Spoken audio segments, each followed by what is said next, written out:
അപ്പോൾ GST filing നിങ്ങൾക്ക് ഈ നിമിഷം ഒന്നും അറിയില്ലെങ്കിൽ ഈ 2 days നിങ്ങൾ എന്റെ ഉണ്ട് എങ്കിൽ ഞാൻ പറയുന്ന പോലെ ഫോളോ ചെയ്താൽ ധൈര്യമായിട്ട് എന്ത് ചെയ്യാം, നിങ്ങൾക്ക് ആ ഒരു ജോബിന് വേണ്ടി പോലും ട്രൈ ചെയ്യാൻ പറ്റും. ക്ലിയർ അല്ലേ? Yes, okay. കാരണം നമ്മൾ പഠിക്കുമ്പോൾ എല്ലാ ഒരു റിട്ടേൺ ഫോം എടുത്താൽ അതിനകത്തുള്ള കംപ്ലീറ്റ് കോളം പറഞ്ഞു പോകുന്നുണ്ട് അല്ലെ. അപ്പൊ അതുകൊണ്ട് തന്നെ നിങ്ങൾക്ക് സംശയം വരേണ്ട അവസ്ഥ വരത്തില്ല. ഒന്നും പൂർണ്ണമാക്കാതെ പോകത്തില്ല, കംപ്ലീറ്റ് പറയും. ഓക്കെ. കാരണം ഈ പറയുന്ന കാര്യങ്ങൾ ഒരു ടെക്സ്റ്റ് ബുക്കിലും നിങ്ങൾക്ക് കാണാൻ സാധിക്കത്തില്ല. അതിനെ വാക്ക് തരുന്നു, ഒരിടത്തും റെഫർ ചെയ്യാൻ പറ്റത്തില്ല, ഒരു ബുക്കിലും അതില്ല. ഓക്കെ. CSEMF ഫൈനൽ പഠിക്കുകയാണെങ്കിൽ തന്നെ അതിനകത്തും ഈ കാര്യങ്ങളില്ല. ഈ കാര്യങ്ങളുള്ള ഒരിടത്ത് മാത്രമേ ഉള്ളൂ, GST ഗവൺമെന്റ് സൈറ്റിനകത്ത് മാത്രമേ ഉള്ളൂ. ഓക്കെ. നമ്മുടെ ചുറ്റുപാടും കാണുന്ന ഒരുപാട് ഷോപ്പ് ഉണ്ട് അല്ലെ, ചെറിയ ചെറിയ സ്ഥാപനങ്ങൾ.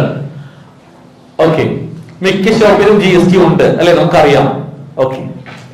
അപ്പൊ ഞാൻ ചോദിക്കുന്നു, ഒരു ബിസിനസ്സുകാരൻ ഒരു ബിസിനസ് സ്റ്റാർട്ട് ചെയ്തു, ഷോപ്പ് സ്റ്റാർട്ട് ചെയ്തു. സ്റ്റാർട്ട് ചെയ്യുമ്പോൾ നിർബന്ധമായിട്ടും രജിസ്ട്രേഷൻ GST ആവശ്യമുണ്ടോ? ഇല്ല, നിർബന്ധമില്ല. ഓക്കെ. നമുക്കറിയാം ഇത്ര ടേൺ ഓവർ സെയിൽ എമൗണ്ട് അല്ലെ. എന്തായി ടേൺ ഓവർ? Sale amount. ആ ടേൺ ഓവർ ഇത്ര എമൗണ്ടിന് മേലെ ഒരു വർഷം പോയാൽ മാത്രമേ എന്ത് വരുന്നുള്ളൂ? രജിസ്ട്രേഷൻ ലയബിലിറ്റി വരുന്നുള്ളൂ എന്ന് എവിടെ പറയുന്നു? സെക്ഷൻ 22 പറയുന്നുണ്ട്. ഓക്കെ അല്ലേ? ആ എത്രയാണ് ലിമിറ്റ് എന്ന് അറിയാലോ? എത്രയാണ്? സർവീസ് ആണെങ്കിൽ 20 ലക്ഷം, ഗുഡ്സ് മാത്രമാണെങ്കിൽ 40 ലക്ഷം. ഓക്കെ, ശരി. ഇനി അതല്ല, സെക്ഷൻ 24 എന്താ പറയുന്നേ? പറയുന്നു ഇന്ന ആളുകൾ, ഇത്തരം സാഹചര്യങ്ങൾ വരുന്ന ആളുകൾ, ഇത്തരം കാര്യങ്ങൾ ചെയ്യുന്ന ആളുകൾ ടേൺ ഓവർ നോക്കാൻ പാടില്ല. ടേൺ ഓവർ എത്രയാണെങ്കിലും നിങ്ങൾ അത് പരിഗണിക്കേണ്ട. 1 രൂപയാണെങ്കിലും GST രജിസ്ട്രേഷൻ നിർബന്ധമായിട്ടും ഉണ്ടാവണം. ഓക്കെ അല്ലേ? യെസ്. അപ്പൊ അത് ഏതൊക്കെയാണെന്ന് ഞാൻ പറയുന്നില്ല, നിങ്ങൾക്ക് അറിയുന്ന കാര്യമാണ്. അറിയാത്തവരുണ്ടെങ്കിൽ ഉണ്ടാവുമല്ലോ അല്ലെ. CMA പഠിച്ചവരാണെങ്കിലും അത് പഠിച്ചിട്ടുണ്ടെങ്കിലും മറന്നുപോയേക്കാം. അങ്ങനെ ആണെങ്കിൽ എന്ത് ചെയ്യുക? അത് നോട്ട് ചെയ്ത് വെക്കുക, അത് റെഫർ ചെയ്താൽ മതി. Section 24 CGST act. ഓക്കെ. അപ്പൊ സെക്ഷൻ 22 പറയുന്നു എത്ര ടേൺ ഓവർ കടന്നാലാണ് GST എടുക്കേണ്ടത്. 24 പറയുന്നു ഇന്ന കേസ് വന്നാൽ irrespective of turnover registration is mandatory. Okay, ശരി.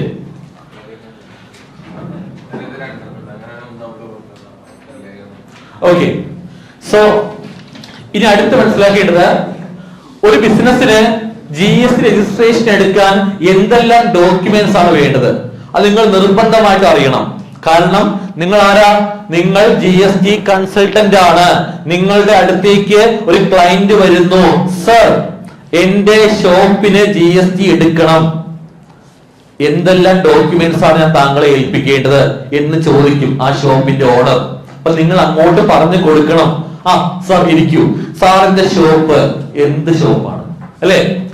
സർവീസ് ആണോ, അതോ ഗുഡ്സ് ആണോ, മാനുഫാക്ചറിങ് ആണോ ഒക്കെ ചോദിക്കുക. ദെൻ ഡോക്യുമെന്റ്സ് എന്തൊക്കെയാണ് ചോദിച്ചാൽ നിങ്ങൾ പറയേണ്ടത്, ആദ്യം ചോദിക്കുക താങ്കളുടെ ഷോപ്പ് ഇരിക്കുന്ന ബിൽഡിംഗ് വാടകയ്ക്കാണോ? വാടക ബിൽഡിംഗ് ആണെങ്കിൽ ആ വാടക ചീട്ട് മീൻസ് റെന്റ് എഗ്രിമെന്റ് നിർബന്ധമായിട്ടും വേണം. മിക്ക ബിൽഡിംഗും അല്ലെ, മിക്ക ഷോപ്പ് റെന്റ് ആയിരിക്കുമല്ലോ. അപ്പൊ റെന്റ് ബിൽഡിംഗ് ആണെങ്കിൽ റെന്റ് എഗ്രിമെന്റ് നിർബന്ധമായിട്ടും ഉണ്ടാവണം. ഇനിയിപ്പോ അദ്ദേഹം പറയുന്നു, അല്ല എന്റെ ഷോപ്പിൽ ഇരിക്കുന്ന ബിൽഡിംഗ് റെന്റ് അല്ല, എന്റെ സ്വന്തം ബിൽഡിംഗ് ആണ്, എന്റെ സ്വന്തം ബിൽഡിംഗിലാണ് ഞാൻ ബിസിനസ് ചെയ്യുന്നത്. അങ്ങനെയാണെങ്കിൽ സ്വന്തമാണെന്ന് തെളിയിക്കുന്ന ഒരു ഗവൺമെന്റ് പ്രൂഫ് GSTയിൽ പറയുന്നു ഇലക്ട്രിസിറ്റി ബില്ല് മതി. ലാസ്റ്റ് മന്ത് അടച്ച ഇലക്ട്രിസിറ്റി ബില്ലിന്റെ കോപ്പി ഇല്ലേ, ആ കോപ്പി മാത്രം മതി. അത്രേ ഉള്ളൂ. Okay, yes. അപ്പോ റെന്റ് ബിൽഡിംഗ് ആണെങ്കിൽ റെന്റ് എഗ്രിമെന്റ്, റെന്റ് അല്ല സ്വന്തം ബിൽഡിംഗ് ആണെങ്കിൽ ഇലക്ട്രിസിറ്റി ബില്ല് മാത്രം മതി. അത് ഓക്കെ അല്ലേ? ശരി. അപ്പോ നാളെ, ജസ്റ്റ് നാളെ ഒരു ക്ലയന്റ് നിങ്ങളോട് ചോദിച്ചാൽ പറയാൻ സാധിക്കുമല്ലോ ഈ പോയിന്റ്? ഓക്കെയാണ്. ദെൻ അടുത്ത് അദ്ദേഹം പറയുന്നു, എന്റെ വീടാണ് ഞാൻ ഉദ്ദേശിക്കുന്നത്, എന്റെ വീട്ടിലാണ് ഞാൻ എന്ത് ചെയ്യുന്നത്, ഗുഡ്സ് സൂക്ഷിക്കുന്നത്, ഇവിടെ നിന്നാണ് കസ്റ്റമർക്ക് ഗുഡ്സ് സെയിൽ ചെയ്യുന്നത്. അങ്ങനെ അദ്ദേഹം പറയുന്നു. എന്റെ വീടിനെ ബിസിനസിന്റെ പ്ലേസ് പോലെ കാണിച്ച് GST രജിസ്ട്രേഷൻ ആപ്ലിക്കേഷൻ കൊടുക്കാൻ പറ്റുമോ എന്ന് ചോദിക്കുകയാണ് അദ്ദേഹം. ഉറപ്പായിട്ടും സാധിക്കും. ഗുഡ്സ് ആയിക്കോട്ടെ, സർവീസ് ആയിക്കോട്ടെ, സ്വന്തം വീട് പോലും ബിസിനസിന്റെ പ്ലേസ് ആക്കി കൊടുക്കാൻ സാധിക്കും. ചോദിച്ചാൽ യെസ് പറയണം.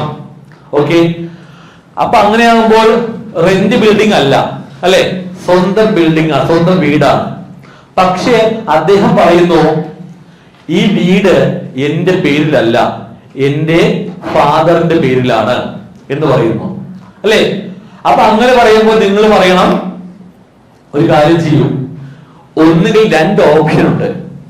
ഒന്നുകിൽ ഫാദർ നിങ്ങൾക്ക് ബിസിനസ് പർപ്പസിലേക്ക് അനുവാദം തരുന്നു എന്നുള്ള രീതിയിൽ ഒരു NOC, non objection certificate, non objection certificate, എന്റെ ഈ വീട് എന്റെ മകനായ നീ ഇത് ബിസിനസ്സിലേക്ക് യൂസ് ചെയ്തോ, എനിക്കൊരു ബുദ്ധിമുട്ടും ഇല്ല, ഒരു ഒബ്ജക്ഷനും എനിക്കില്ല, ഒരു തർക്കവും എനിക്കില്ല. നോൺ ഒബ്ജക്ഷൻ സർട്ടിഫിക്കറ്റ്, NOC എന്ന ഡോക്യുമെന്റ് ഫാദർ മകന്റെ പേരിക്ക് കൊടുക്കേണ്ടതാണ്. ആ പ്രൂഫ് മതി. ഓക്കെ അല്ലേ?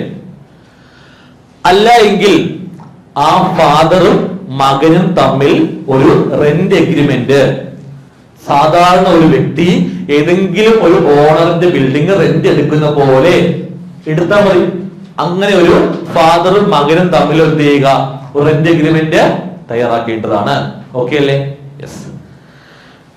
രണ്ടാണെങ്കിലും മുദ്രപത്രത്തിൽ തയ്യാറാക്കുക, NOC ആണെങ്കിലും റെന്റ് എഗ്രിമെന്റ് ആണെങ്കിലും.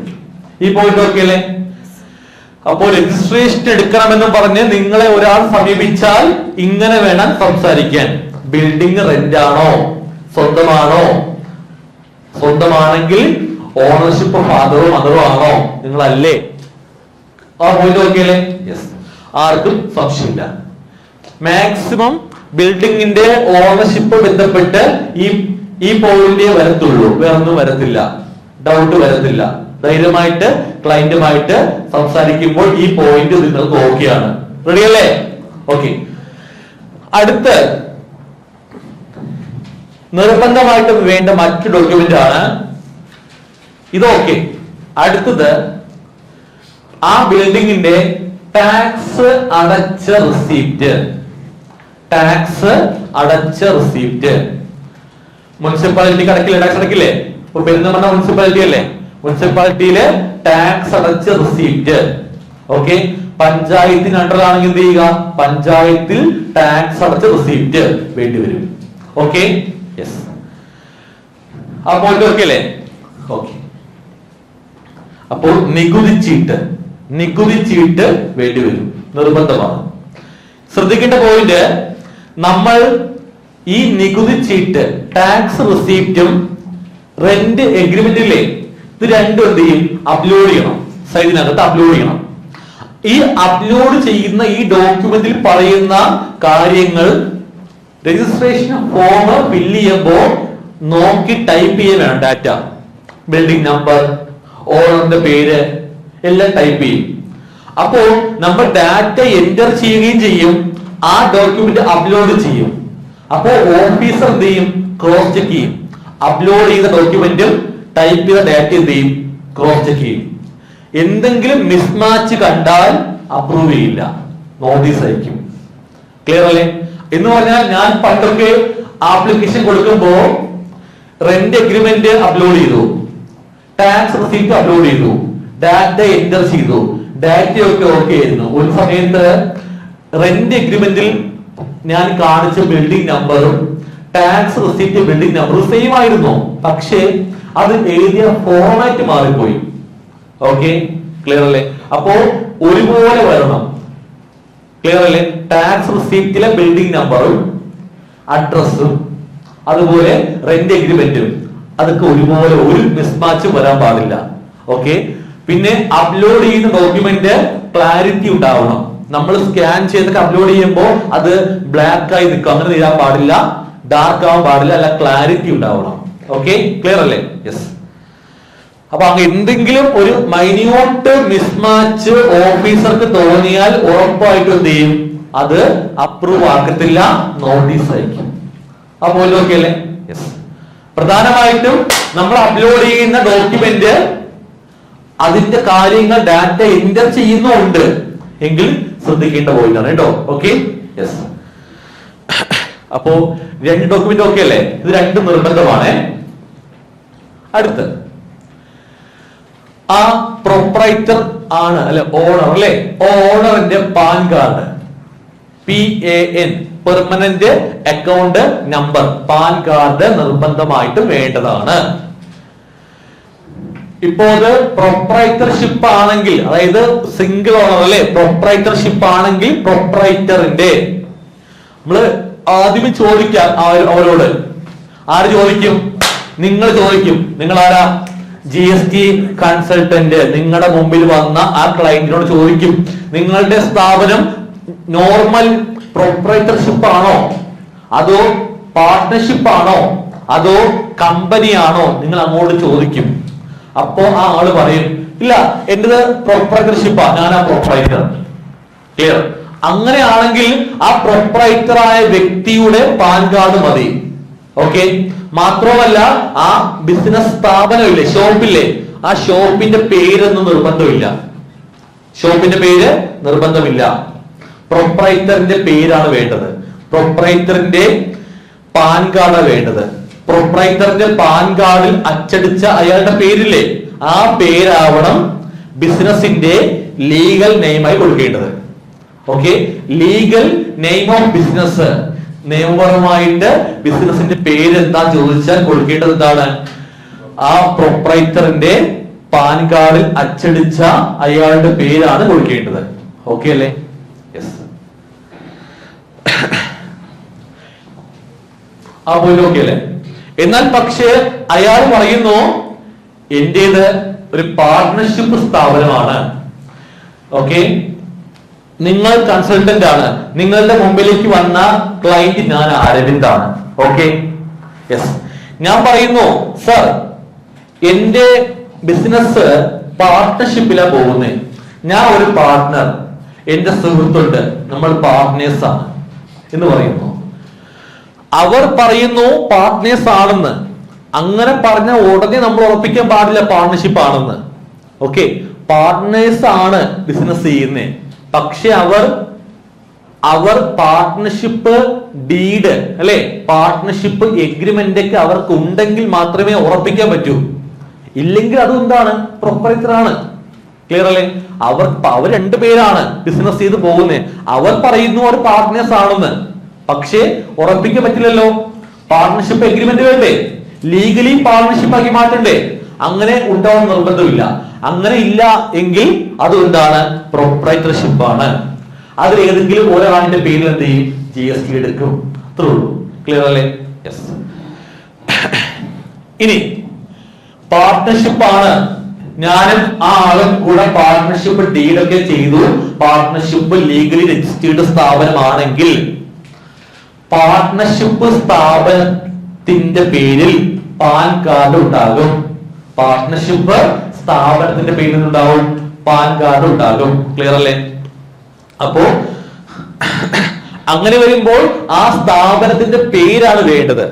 പ്രൊപ്രൈറ്റർഷിപ്പ് ആവുമ്പോൾ പേര് വേണോ സ്ഥാപനത്തിന്റെ? വേണ്ട, പ്രൊപ്രൈറ്ററിന്റെ പേരാണ് വേണ്ടത്.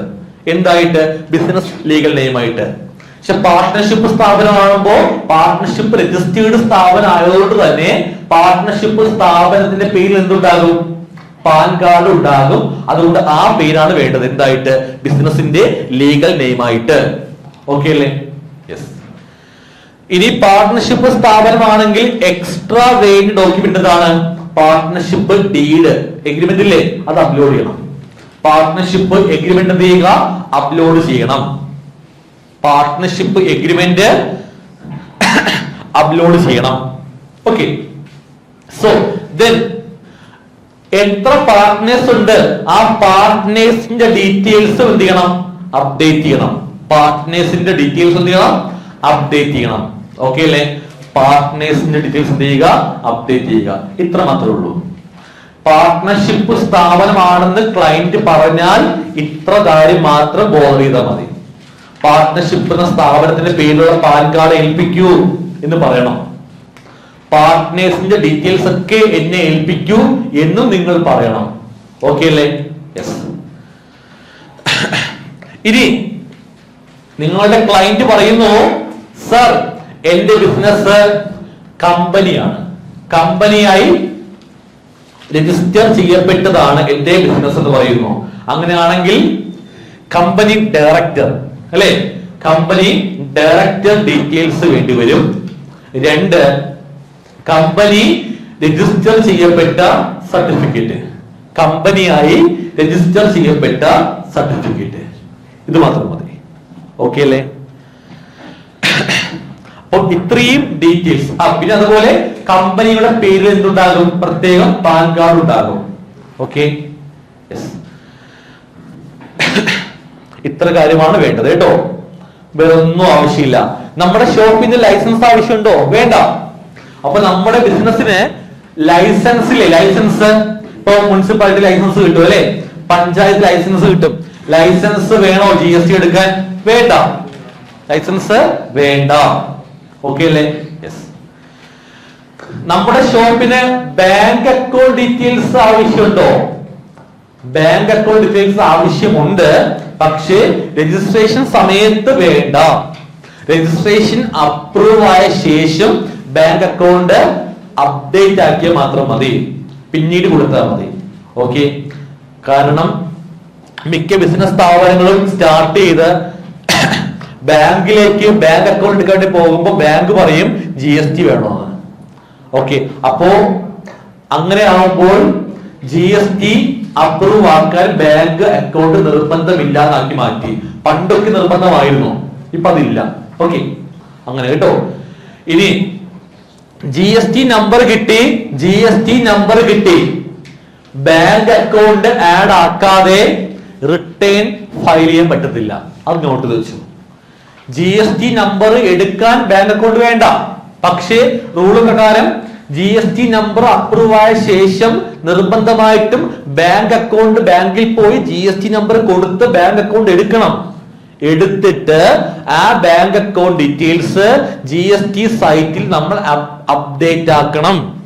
അങ്ങനെ അപ്ഡേറ്റ് ആക്കിയാൽ മാത്രമേ നമുക്ക് റിട്ടേൺ ഫയലിംഗ് ചെയ്യാൻ സാധിക്കൂ. ഓക്കെ അല്ലേ പോയിന്റ്? യെസ്, മനസ്സിലായോ? ഇനി പ്രൊപ്രൈറ്റർഷിപ്പ് ആണെങ്കിൽ ആ പ്രൊപ്രൈറ്ററിന്റെ സാധാരണയുള്ള സേവിങ്സ് അക്കൗണ്ടില്ലേ, അതായാലും മതി. നല്ലത് കറണ്ട് അക്കൗണ്ട് ആണ്, പക്ഷേ പ്രൊപ്രൈറ്റർഷിപ്പ് ആണെങ്കിൽ സേവിങ്സ് അക്കൗണ്ട് ആയാലും മതി. കറണ്ട് അക്കൗണ്ട് ആയില്ലെങ്കിൽ പ്രോബ്ലം ഒന്നുമില്ല. ഇതൊക്കെ നോട്ട് ചെയ്യുക. നിങ്ങൾ ഒരു GST കൺസൾട്ടന്റ് ആണെങ്കിൽ ക്ലയന്റ് ഇങ്ങനെയൊക്കെ ചോദിക്കും, സാർ എനിക്ക് കറണ്ട് അക്കൗണ്ട് ആയിട്ടില്ല, എന്താ ചെയ്യാൻ പറ്റുക? പറഞ്ഞാൽ മതി, പ്രോബ്ലം ഇല്ല. നിങ്ങൾ പ്രൊപ്രൈറ്റർ അല്ലേ, സേവിങ്സ് മതി. പക്ഷേ നിങ്ങൾ പാർട്ട്ണർഷിപ്പോ കമ്പനിയോ ഒക്കെ ആണെങ്കിൽ, LLP ഒക്കെ ആണെങ്കിൽ നിർബന്ധമായിട്ടും കറണ്ട് അക്കൗണ്ട് തന്നെ വേണം. ഓക്കെ അല്ലേ? നിർബന്ധമായിട്ടും കറണ്ട് അക്കൗണ്ട് തന്നെ വേണം എന്ന് പറയണം. അപ്പൊ ഇതൊക്കെയാണ് നിങ്ങൾ അറിഞ്ഞിരിക്കേണ്ട പ്രധാന പോയിന്റ്. ഇതൊക്കെ അറിയാമെങ്കിൽ മാത്രമേ ധൈര്യമായിട്ട് ഒരു ക്ലയന്റ് മുമ്പിൽ വന്നാൽ ഫുൾ കോൺഫിഡൻസിൽ നമുക്ക് സംസാരിക്കാൻ സാധിക്കൂ. നമ്മൾ സംസാരിക്കുമ്പോൾ നമ്മുടെ മുഖത്ത് ആത്മവിശ്വാസം ഉണ്ടെങ്കിൽ മാത്രമേ ആ ക്ലയന്റ് ശരിക്കും നമ്മുടെ ക്ലയന്റായി മാറത്തുള്ളൂ, അല്ലെങ്കിൽ നമ്മുടെ ക്ലയന്റായി മാറത്തില്ല. Okay, yes. സോ ക്ലിയർ അല്ലേ പോയിന്റ്? രജിസ്ട്രേഷൻ എടുക്കാൻ വേണ്ടിയിട്ട് പോകുന്ന സമയത്ത് നമ്മളൊരു 5 ഫോം ഉണ്ട്, 5 അല്ല 6 ഫോം ഉണ്ട്. ആ 6 ഫോമിന്റെ പേര് എന്ത് ചെയ്യുക? ജസ്റ്റ് മനസ്സിലാക്കുക. Okay, clear? ആ ഒരു ഐഡിയ ഉണ്ടാക്കണം കേട്ടോ. നിങ്ങൾക്ക് അറിയുന്ന ഫോം ആയിരിക്കും. സെക്ഷൻ 25 നിങ്ങൾ പഠിച്ച പോയിന്റ് ആണ്. ഫസ്റ്റ് ഫോമിന്റെ പേര് REG01. എന്താണ്? REG registration REG-01 REG-01. അതെന്താണ്? രജിസ്ട്രേഷൻ ആപ്ലിക്കേഷൻ ഫോം ആണ്. എന്താണ്? രജിസ്ട്രേഷൻ ഓൺലൈൻ ആപ്ലിക്കേഷൻ കൊടുക്കില്ലേ, ആ ആപ്ലിക്കേഷൻ ഫോം ആണ് ഏത്? REG 01. Okay, yes. REG 01 നമ്മൾ ആപ്ലിക്കേഷൻ കൊടുത്താൽ ആർക്കാ കൊടുത്തേ? GST ഓഫീസർക്ക് അല്ലെ? ഓൺലൈൻ ത്രൂ കൊടുത്തു. ആ ആപ്ലിക്കേഷൻ ഓഫീസർ റിസീവ് ചെയ്യത്തില്ലേ? ഓഫീസർ റിസീവ് ചെയ്തു എന്ന് നമുക്ക് അറിയണ്ടേ? അറിയാൻ വേണ്ടി നമ്മുടെ മെയിൽ ഐഡിക്കകത്ത് ഒരു അക്നോളജ്മെന്റ് വരും. ആ അക്നോളജ്മെന്റ് ആണ് REG 02. REG 02 അത് മെയിൽ വരും നമുക്ക്. രജിസ്ട്രേഷൻ ആപ്ലിക്കേഷൻ 01 കൊടുത്ത് സബ്മിറ്റ് കൊടുത്ത് 2 മണിക്കൂർ മാക്സിമം അതിനുള്ളിൽ എന്ത് വരും? മെയിൽ വരും. എന്താ മെയിൽ വരുന്നത്? REG 02 acknowledgement. 02 കിട്ടിയാൽ നമ്മൾ മനസ്സിലാക്കേണ്ടത് എന്താണ്? നമ്മുടെ ആപ്ലിക്കേഷൻ 01 ഡിപ്പാർട്ട്മെന്റ് റിസീവ് ചെയ്യപ്പെട്ടു എന്ന് ഉറപ്പിക്കാം. ക്ലിയർ അല്ലേ? യെസ്. ദെൻ അടുത്ത സ്റ്റെപ്പ് എന്താ? നമ്മൾ വെയിറ്റ് ചെയ്യുക. നമ്മൾ എന്ത് ചെയ്യുക? വെയിറ്റ് ചെയ്യുക. 7 days. ഓക്കെ, എന്താണ് ഈ 7 days? നമ്മുടെ ആപ്ലിക്കേഷൻ ഓഫീസർക്ക് ഗവൺമെന്റ് കൊടുത്ത സമയപരിധിയാണ് 7 days. 7 days ഉള്ളൂ. ആർക്ക്? ഓഫീസർക്ക്. ഈ ടാക്സ് പേയറുടെ REG 01 ആപ്ലിക്കേഷൻ നിങ്ങൾ വെരിഫൈ ചെയ്ത് ഓക്കെ ആണെങ്കിൽ അപ്രൂവ്, അല്ലെങ്കിൽ നോട്ടീസ് ഓർ റിജക്ട്. എന്താണ് ചെയ്യുന്നത്? ചെയ്യേണ്ട കാര്യങ്ങൾ ചെയ്യുക. മാക്സിമം ഡേയ്സ് എത്രയാ? 7 days. ഓക്കെ അല്ലേ? 7 days മാത്രമേ ഓഫീസർക്ക് ഉള്ളൂ. ഓക്കെ, ശരി. അപ്പോ 7 days വെയിറ്റ് ചെയ്യുക. അതിനുള്ളിൽ നമുക്ക് എല്ലാം ഓക്കെ ആണെങ്കിൽ നമുക്ക് എന്ത് കിട്ടും? അപ്രൂവല് കിട്ടും. ഓക്കെ, അപ്രൂവൽ കിട്ടുക എന്ന് പറഞ്ഞാൽ എന്താ മനസ്സിലാക്കണം? രജിസ്ട്രേഷൻ സർട്ടിഫിക്കറ്റ് കിട്ടിയെന്ന് മനസ്സിലാക്കണം. ഫോമിന്റെ പേര് REG 06. 01 കൊടുത്തു, 02 കിട്ടി. 7 days വെയിറ്റ് ചെയ്തു. Maximum 7 days. ചിലപ്പോൾ നാളെ അപ്രൂവ് ആവാം അല്ലെ? ഇന്ന് ആപ്ലിക്കേഷൻ കൊടുത്തു, നാളെ എന്താവാം? അപ്രൂവ് ആകാം. Okay, clear. അപ്രൂവ് ആകുന്ന ഫോമിന്റെ പേരെന്താണ്? REG 06. പേരെന്താ? Registration certificate. ഓക്കെ, ഇനി നമ്മുടെ 01 എന്ന ആപ്ലിക്കേഷൻ ഓഫീസർ വെരിഫൈ ചെയ്യുന്നു. ആ സമയത്ത് ഓഫീസർ ഒരു മിസ്റ്റേക്ക് ഐഡന്റിഫൈ ചെയ്യുന്നു, തെറ്റ് കണ്ടെത്തുന്നു. തെറ്റല്ല, ഒരു മിസ്മാച്ച്. ക്ലിയർ? മിസ്മാച്ച് കണ്ടെത്തി കഴിഞ്ഞാൽ സ്പോട്ടിൽ ഓഫീസർ റിജക്ട് ചെയ്യത്തില്ല ആപ്ലിക്കേഷൻ. നമ്മളോട് ചോദിക്കും, ടാക്സ് പെയറെ നിങ്ങളുടെ ആപ്ലിക്കേഷൻ ചെക്ക് ചെയ്ത സമയത്ത് ഇങ്ങനെ ഒരു മിസ്മാച്ച് കാണുന്നുണ്ട്, ഇതിൽ ഇങ്ങനെ എന്താ ശരിക്കും ഉള്ളത് എന്ന് എനിക്ക് അറിയത്തില്ല, ഒന്ന് പറഞ്ഞു തരൂ എന്നും പറഞ്ഞിട്ട് ഒരു നോട്ടീസ് നമുക്ക് അയക്കും. ആര്? ഓഫീസർ. ക്ലിയർ അല്ലേ? നോട്ടീസ് അയക്കും. 7 days നോട്ടീസ് അയക്കും. നോട്ടീസ് അയക്കുന്ന ഫോമാണ് 03. നോട്ടീസ് അയക്കും. 03 നോട്ടീസ് അയക്കും. ഓക്കെ, അങ്ങനെ നോട്ടീസ് കിട്ടിയാൽ നമ്മൾ എന്ത് ചെയ്യണം? നോട്ടീസിനകത്ത് വ്യക്തമായി പറയും, ക്ലിയർ ആയിട്ട് പറയും. എന്താ? ഇന്ന മിസ്റ്റേക്ക് കണ്ടു, അത് ക്ലിയർ ആക്കണം എന്ന് പറയും. കുറെ മിസ്റ്റേക്ക് ഉണ്ടെങ്കിൽ പോയിന്റ് വൈസ് കാണിക്കും. നമ്പർ 1 ഇന്ന മിസ്റ്റേക്ക് വ്യക്തമായിട്ട് പറയും. ആർക്കും വായിച്ച മനസ്സിലാവും, അത്രയും ക്ലാരിറ്റി ഉണ്ടാവും. ഓക്കെ, അങ്ങനെ 03 എന്ന നോട്ടീസിൽ മിസ്റ്റേക്ക് കണ്ട് നമ്മൾ വായിച്ച് മനസ്സിലാക്കിയെങ്കിൽ നമ്മൾ എന്ത് ചെയ്യുക? അതിന് റിപ്ലൈ കൊടുക്കണം. റിപ്ലൈ കൊടുക്കാൻ വീണ്ടും 7 days ഉണ്ട് നമുക്ക് സമയം.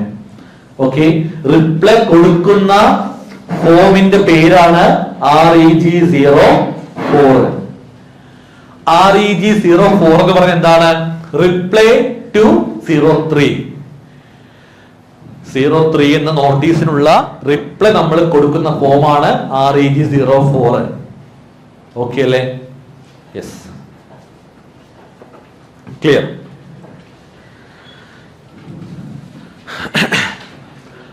ഇനി റിപ്ലൈ കൊടുത്തു, റിപ്ലൈ കൊടുത്താൽ ആ റിപ്ലൈ കൊടുത്തില്ലേ 04, അത് ഓഫീസർക്ക് വീണ്ടും വെരിഫൈ ചെയ്യാൻ വീണ്ടും 7 days ഉണ്ട്. ആ 7 daysൽ വീണ്ടും എന്ത് ചെയ്യും? വെരിഫൈ ചെയ്യും. ഓക്കെ ആണെങ്കിൽ നമുക്ക് എന്ത് കിട്ടും? REG 06 കിട്ടും. പേരെന്താ? സർട്ടിഫിക്കറ്റ്. ഇൻ കേസ് അത് ഓക്കെ അല്ല, വീണ്ടും മിസ്റ്റേക്ക് ഉണ്ടെങ്കിലോ? വീണ്ടും മിസ്റ്റേക്ക് ഉണ്ടെങ്കിൽ വീണ്ടും 03 നോട്ടീസ് വരത്തില്ല, റിജക്ഷൻ. ഒരിക്കൽ മാത്രമേ ചാൻസ് ഉള്ളൂ. വീണ്ടും മിസ്റ്റേക്ക് ആണെങ്കിൽ എന്ത് കിട്ടും? റിജക്ഷൻ. പേരെന്താ? 05. ശ്രദ്ധിക്കുക, REG 05 കിട്ടാൻ 2 സാഹചര്യമുണ്ട്. ഒന്നുകിൽ 04 റിപ്ലൈ കൊടുത്തു അല്ലെ, റിപ്ലൈയിൽ മിസ്റ്റേക്ക് ആണ്, 05 കിട്ടും. ഇനി റിപ്ലൈ കൊടുക്കാൻ 7 days സമയമുള്ളൂ. ആ 7 daysനുള്ളിൽ റിപ്ലൈ കൊടുത്തിട്ടില്ല എങ്കിൽ റിജക്ഷൻ, 05 കിട്ടും. ഓക്കെ ആണോ പോയിന്റ്? 2 കേസ് ഉണ്ട് ഇതിനാ റിജക്ഷന്. റിപ്ലൈ കൊടുക്കാൻ ലേറ്റ് ആയാൽ റിജക്ഷൻ 05. റിപ്ലൈ കൊടുത്തു, റിപ്ലൈയിൽ മിസ്റ്റേക്ക് ആണെങ്കിലോ 03 കിട്ടത്തില്ല, പകരം 05 റിജക്ഷൻ. ഓക്കെ അല്ലേ പോയിന്റ്?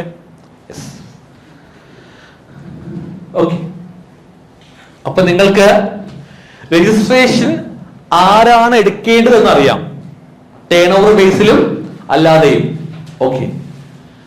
രജിസ്ട്രേഷൻ എടുക്കാൻ എന്തെല്ലാം ഡോക്യുമെന്റ്സ് വേണം എന്നും അറിയാം.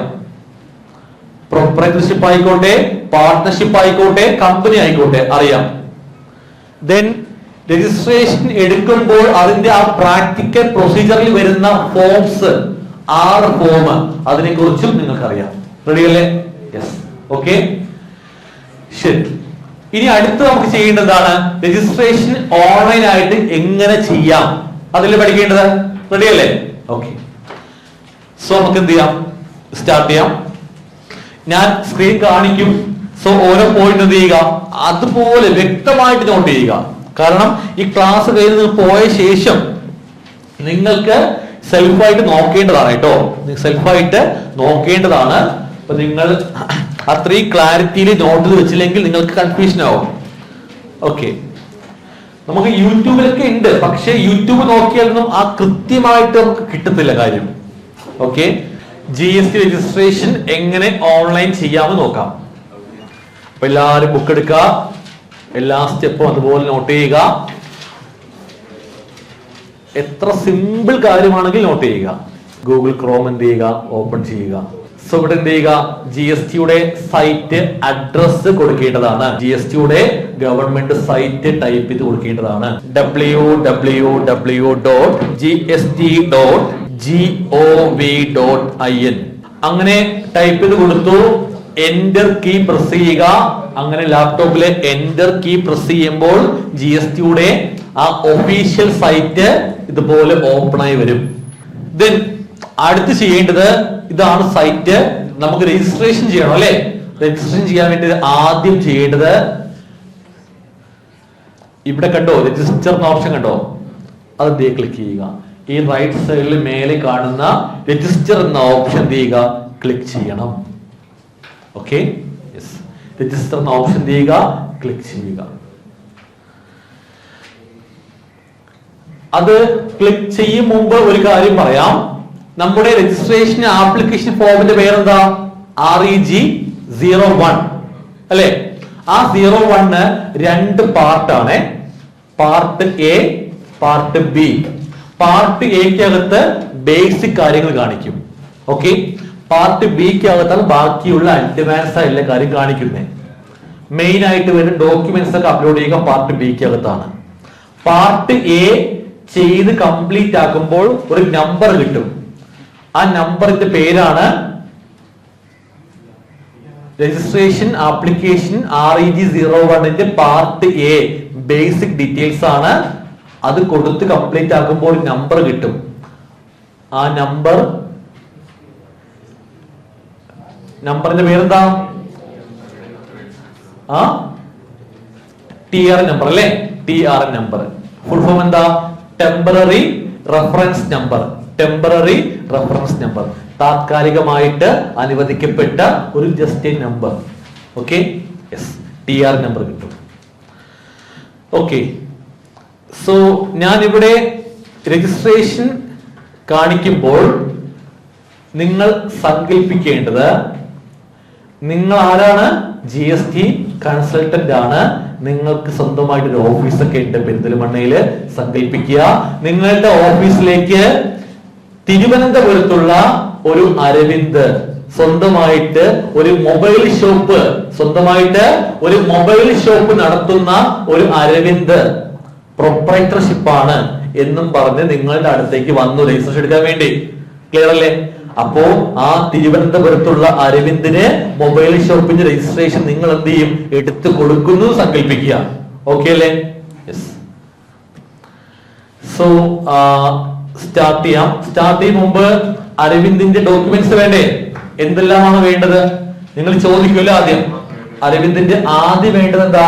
അരവിന്ദിന്റെ പ്രൊപ്രൈറ്റർ അരവിന്ദിന്റെ പാൻ കാർഡ് വേണം അല്ലെ? Okay, so part A fill ചെയ്യുന്നു. എന്ത് കിട്ടും നമുക്കപ്പോ? TR നമ്പർ അല്ലെ? TR നമ്പർ കിട്ടും. TR നമ്പർ കിട്ടിയ ശേഷം ആ TR നമ്പറിന്റെ പ്രത്യേകത വെച്ചാല് TR നമ്പറിന് ഒരു വാലിഡിറ്റി ഉണ്ട്. ഇത്ര ദിവസം വരെ ആ TR ഉണ്ടാകും. ഓക്കെ, അത് 15 ദിവസമാണ്. 15 ഡേയ്സ് ആണ് TR നമ്പറിന്റെ വാലിഡിറ്റി. ഇന്ന് നമ്മൾ പാർട്ട് എ ചെയ്ത് ജനറേറ്റ് ചെയ്യപ്പെട്ട TR നമ്പർ ഉപയോഗിച്ച് പാർട്ട് ബി ചെയ്യണമെങ്കിൽ 15 ഡേയ്സിനുള്ളിൽ ചെയ്യണം. ഇന്ന് ജനറേറ്റ് ചെയ്യപ്പെട്ട TR ഉപയോഗിച്ച് പാർട്ട് ബി ചെയ്യാൻ 15 ദിവസം കഴിഞ്ഞിട്ടാണ് ചെയ്യുന്നതെങ്കിൽ ആ TRN വാലിഡ് ആയിരിക്കത്തില്ല, ഇൻവാലിഡ് ആയിരിക്കും. ഓക്കെ അല്ലേ? പ്രോബ്ലം ഇല്ല. 15 ഡേയ്സ് കഴിഞ്ഞ് പുതിയ TRN എടുക്കാം, വീണ്ടും ഒന്നും കൂടെ പാർട്ട് ചെയ്യുക, അത്രേ ഉള്ളൂ. ക്ലിയർ അല്ലേ? ഒരു കോംപ്ലിക്കേഷൻ ഒന്നുമില്ല. ഓക്കെ, അപ്പോ TR നമ്പർ എന്ന് പറഞ്ഞാൽ പാർട്ട് ബിയിൽ കടക്കാനുള്ള ഒരു എൻട്രൻസ് കീ ആണ്. പാർട്ട് ബിയിൽ കടക്കാനുള്ള ഒരു എൻട്രൻസ് കീ ആണ് TR നമ്പർ. ഓക്കെ അല്ലേ? യെസ്. അപ്പോ നിങ്ങൾക്ക് രജിസ്ട്രേഷന്റെ ഒരു ഏകദേശ ഐഡിയ കിട്ടിയിട്ടുണ്ട്. ഇനി അത് എങ്ങനെ എടുക്കാമെന്ന് മാത്രം കണ്ടാൽ മതി. ഓക്കെ, ഈ ഫ്ലോയിൽ പോവുകയാണെങ്കിൽ ഈ 1 മണിക്കൂർ കഴിയുമ്പോൾ രജിസ്ട്രേഷൻ നമ്മൾ എടുത്ത് കഴിയും. അപ്പൊ നിങ്ങൾക്ക് ഒരു ഐഡിയ എന്തായാലും കിട്ടും. ഓക്കെ, അത് ബുക്കിലും അതുപോലെ നോട്ട് ചെയ്ത് പോയാൽ മറക്കാതെ അങ്ങനെ ഉണ്ടാവും. ബുക്കിൽ നോട്ട് ചെയ്യാതെ പോയി കഴിഞ്ഞാൽ വൈകുന്നേരം സെൽഫായി ചെയ്യാൻ ശ്രമിക്കുമ്പോൾ ഒന്നും ഓർമ്മ ഉണ്ടാവത്തില്ല. ഓക്കെ,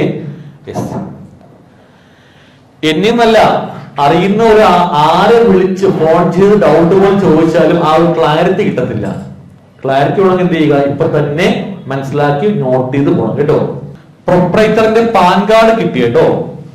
ഓക്കെ, പ്രൊപ്രൈറ്ററായ തിരുവനന്തപുരത്തുള്ള മൊബൈൽ ഷോപ്പ് നടത്തുന്ന അരവിന്ദിന്റെ പാൻ കാർഡ് കിട്ടി. ഓക്കെ, അരവിന്ദ് നിങ്ങൾ ചോദിക്കണം അരവിന്ദിനോട് അല്ലേ? പ്രൊപ്രൈറ്റർഷിപ്പ് ആണ്. സോ പ്രൊപ്രൈറ്ററിന്റെ പാൻ കാർഡ് കിട്ടി. ഇനി എന്താ ചോദിക്കേണ്ടത്? അരവിന്ദിന്റെ ഷോപ്പ് ഇരിക്കുന്ന ബിൽഡിംഗ് റെന്റ് ആണോ? ഞാൻ പറയുന്നത് റെന്റ് ബിൽഡിംഗ് ആണ്. അപ്പൊ എന്താ വേണ്ടേ? റെന്റ് എഗ്രിമെന്റ് വേണം. അതും ഇതിലുണ്ട്. ഓക്കെ, എഗ്രിമെന്റ് ഇവിടെ ഉണ്ട് കേട്ടോ. യെസ്. ദെൻ അടുത്ത് വേണ്ടത് അരവിന്ദിന്റെ ബിൽഡിംഗിന്റെ ടാക്സ് അടച്ച റിസീപ്റ്റ് വേണം അല്ലെ? അതും ഉണ്ട്. ഓക്കെ, ഇനി വേറെ എന്താ വേണ്ടത്? അരവിന്ദിന്റെ ഫോട്ടോ വേണം. അത് പറഞ്ഞില്ലേ? അരവിന്ദിന്റെ ഫോട്ടോ വേണം കേട്ടോ. ഫോട്ടോ വേണം, അത് എഴുതി വെച്ചോ.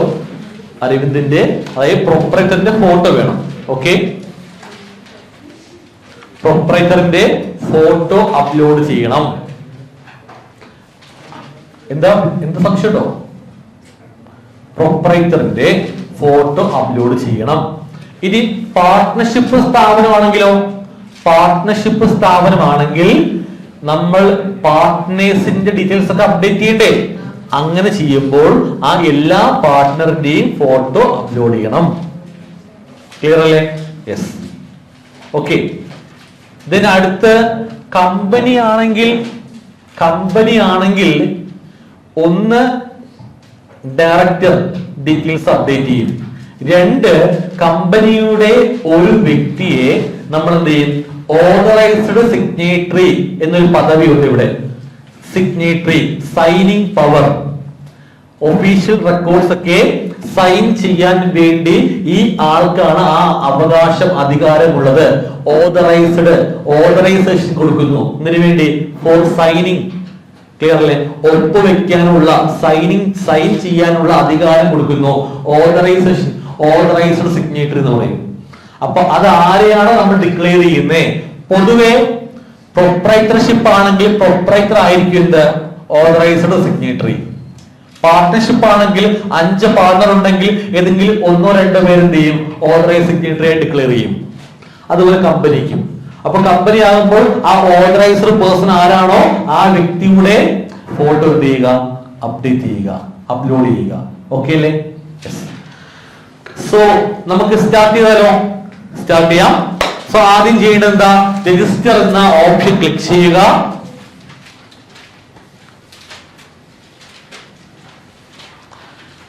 അത് ക്ലിക്ക് ചെയ്ത സമയത്ത് ഇങ്ങനെ കാണാൻ സാധിക്കും. ഇവിടെ ന്യൂ രജിസ്ട്രേഷൻ ചെയ്യാൻ വേണ്ടി പോകുന്നു. ഇവിടെ നമുക്ക് 2 ഹെഡ് കാണുന്നുണ്ട്. ഒന്ന് ന്യൂ രജിസ്ട്രേഷൻ, 2 TRN നമ്പർ. കണ്ടല്ലോ? യെസ്. ഇതിലിപ്പോ ടിക്ക് ആയി കിടക്കുന്ന ഓപ്ഷൻ ഏതാ? ന്യൂ രജിസ്ട്രേഷൻ എന്ന് പറയുമ്പോ ഈ ന്യൂ രജിസ്ട്രേഷന്റെ അണ്ടറിൽ വരുന്ന ഓപ്ഷൻസ് ആണ് ഇതൊക്കെ. ഈ ന്യൂ രജിസ്ട്രേഷൻ എന്ന ഹെഡിന്റെ അണ്ടറിൽ വരുന്ന ഈ കാര്യങ്ങൾ, ഈ ചെറിയ ചെറിയ കാര്യങ്ങൾ ഫില്ല് ചെയ്യുക എന്നുള്ളതാണ് പാർട്ട് എ ചെയ്യുന്നു എന്ന് മനസ്സിലാക്കേണ്ടത്. ക്ലിയർ അല്ലേ? രജിസ്ട്രേഷന്റെ പാർട്ട് എ നമ്മൾ ഫില്ല് ചെയ്യുക എന്ന് പറഞ്ഞാൽ എന്താ മനസ്സിലാക്കേണ്ടത്? ഈ ന്യൂ രജിസ്ട്രേഷന്റെ അണ്ടറിൽ കാണുന്ന ഈ കുറച്ച് കാര്യങ്ങൾ ഫില്ല് ചെയ്യണ്ടേ ഉദ്ദേശിക്കുന്നത്. സിമ്പിൾ അല്ലേ? ഒരു ബുദ്ധിമുട്ടും ആർക്കുമില്ല. ഓക്കെ അല്ലേ? സോ ഇവിടെ ചോദിക്കുന്നു, അപ്പോൾ ഇവിടുത്തെ ഈ കാര്യങ്ങളൊക്കെ ഫില്ല് ചെയ്യുക, ശേഷം എന്ത് ചെയ്യുക? പ്രൊസീഡ് ചെയ്യുക. അപ്പൊ നമുക്ക് എന്ത് കിട്ടും? TR നമ്പർ കിട്ടും. അങ്ങനെ TR നമ്പർ കിട്ടിയ ശേഷം വീണ്ടും എന്ത് ചെയ്യുക? ഈ സെയിം വിൻഡോയിൽ വരിക. വന്നിട്ട് എന്ത് ചെയ്യുക? വന്ന ശേഷം TRN ടിക്ക് ചെയ്യുക. TRN ടിക്കാക്കുമ്പോ ഇവിടെ ചോദിക്കും TR നമ്പർ എത്ര ഏതാണെന്ന്. കൊടുത്തിട്ട് പ്രൊസീഡ് ചെയ്യുമ്പോ എവിടെ പോകും? പാർട്ട് ബിയിൽ പോകും. ഇത്രേ ഉള്ളൂ അല്ലേ? അപ്പോ ന്യൂ രജിസ്ട്രേഷൻ ഹെഡ് ആണ് എന്ത് ചെയ്യേണ്ടത്? ആദ്യം ടിക്ക് ചെയ്യേണ്ടത്. ഓപ്പൺ ആക്കുമ്പോ അതായിരിക്കും വരുന്നത്. ആ ന്യൂ രജിസ്ട്രേഷൻ അണ്ടറിൽ കാണുന്ന ഈ കാര്യങ്ങൾ ഡാറ്റ എൻ്റർ ചെയ്യുകയാണ് പാർട്ട് എ ചെയ്യുക എന്ന് പറയുമ്പോൾ മനസ്സിലാക്കേണ്ടത്. ഓക്കെ അല്ലേ? യെസ്. ഇവിടെ ക്ലിയർ അല്ലേ? അങ്ങനെ ഈ കാര്യങ്ങളൊക്കെ ഡാറ്റ എൻ്റർ ചെയ്യുന്നു, ശേഷം പ്രൊസീഡ് ബട്ടൺ കൊടുക്കുമ്പോൾ നമുക്ക് എന്ത് കിട്ടും? TR നമ്പർ കിട്ടും. ആ കിട്ടിയ TR നമ്പർ ഉപയോഗിച്ച് കിട്ടിയ TR നമ്പർ നമ്മുടെ മെയിൽ ഐഡിയിൽ വരും, മൊബൈൽ നമ്പറിലേക്ക് SMS വരും. അത് വന്ന ശേഷം എന്ത് ചെയ്യുക? വീണ്ടും ഈ സെയിം വിൻഡോയിൽ വരിക. ഇവിടെ എന്ത് ചെയ്യുക? TR ടിക്ക് ചെയ്യുക. ദെൻ ഇവിടെ എന്ത് ചെയ്യുക? ആ SMS നോക്കി TR നമ്പർ നോക്കി ടൈപ്പ് ചെയ്യുക. ഓക്കെ. ദെൻ എന്ത് ചെയ്യുക? ഈ കോഡെല്ലാം കൊടുത്ത് പ്രൊസീഡ് കൊടുക്കുമ്പോൾ നമ്മൾ എവിടെ പോകും? നമ്മൾ REG01ന്റെ പാർട്ട് ബിയിൽ കടക്കും.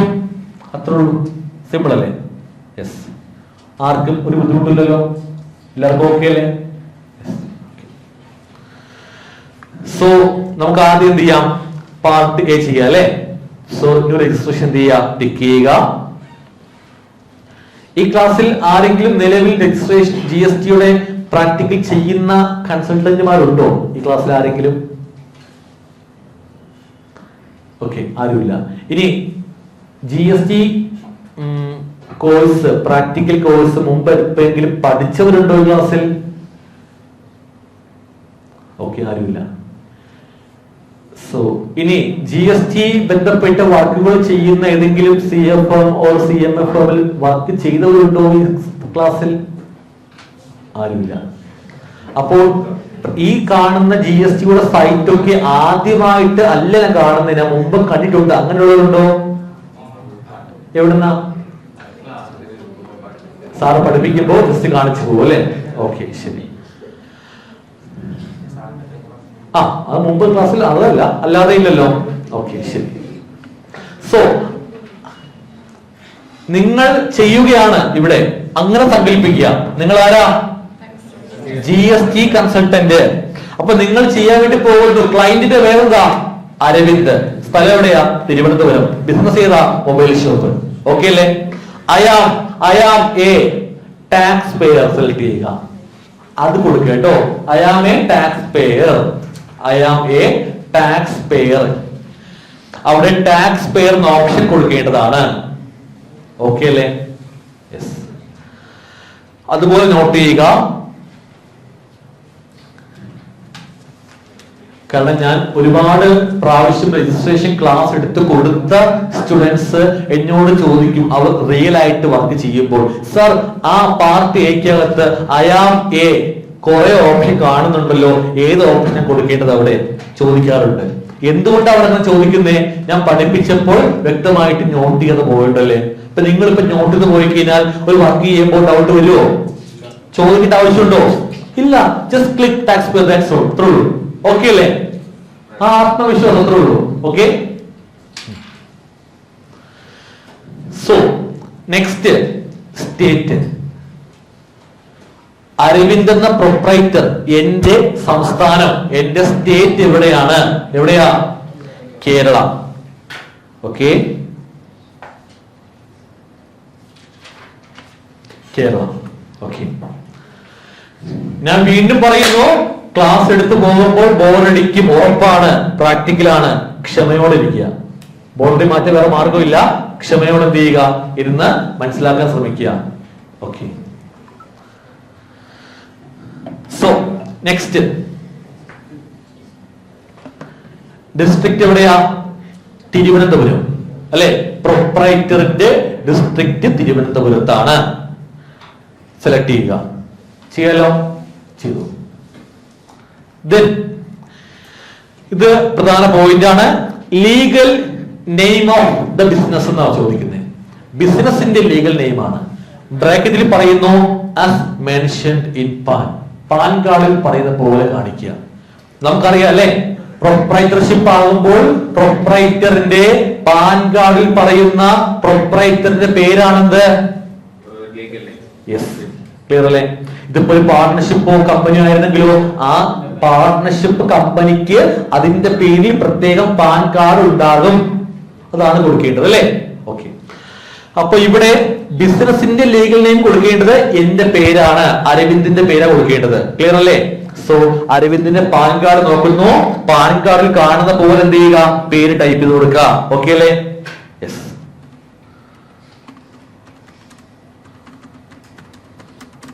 ഓക്കെ. ഇനി പാൻ നമ്പർ നോക്കി ടൈപ്പ് ചെയ്യുക. ഇതുണ്ട്. ക്ലിയർ അല്ലേ? Yes. CSBPA 4071. Okay. Pan number കൊടുത്തു. ശരി. ഓക്കെ അല്ലേ? ഇനി ചെയ്യേണ്ടത് എന്താ?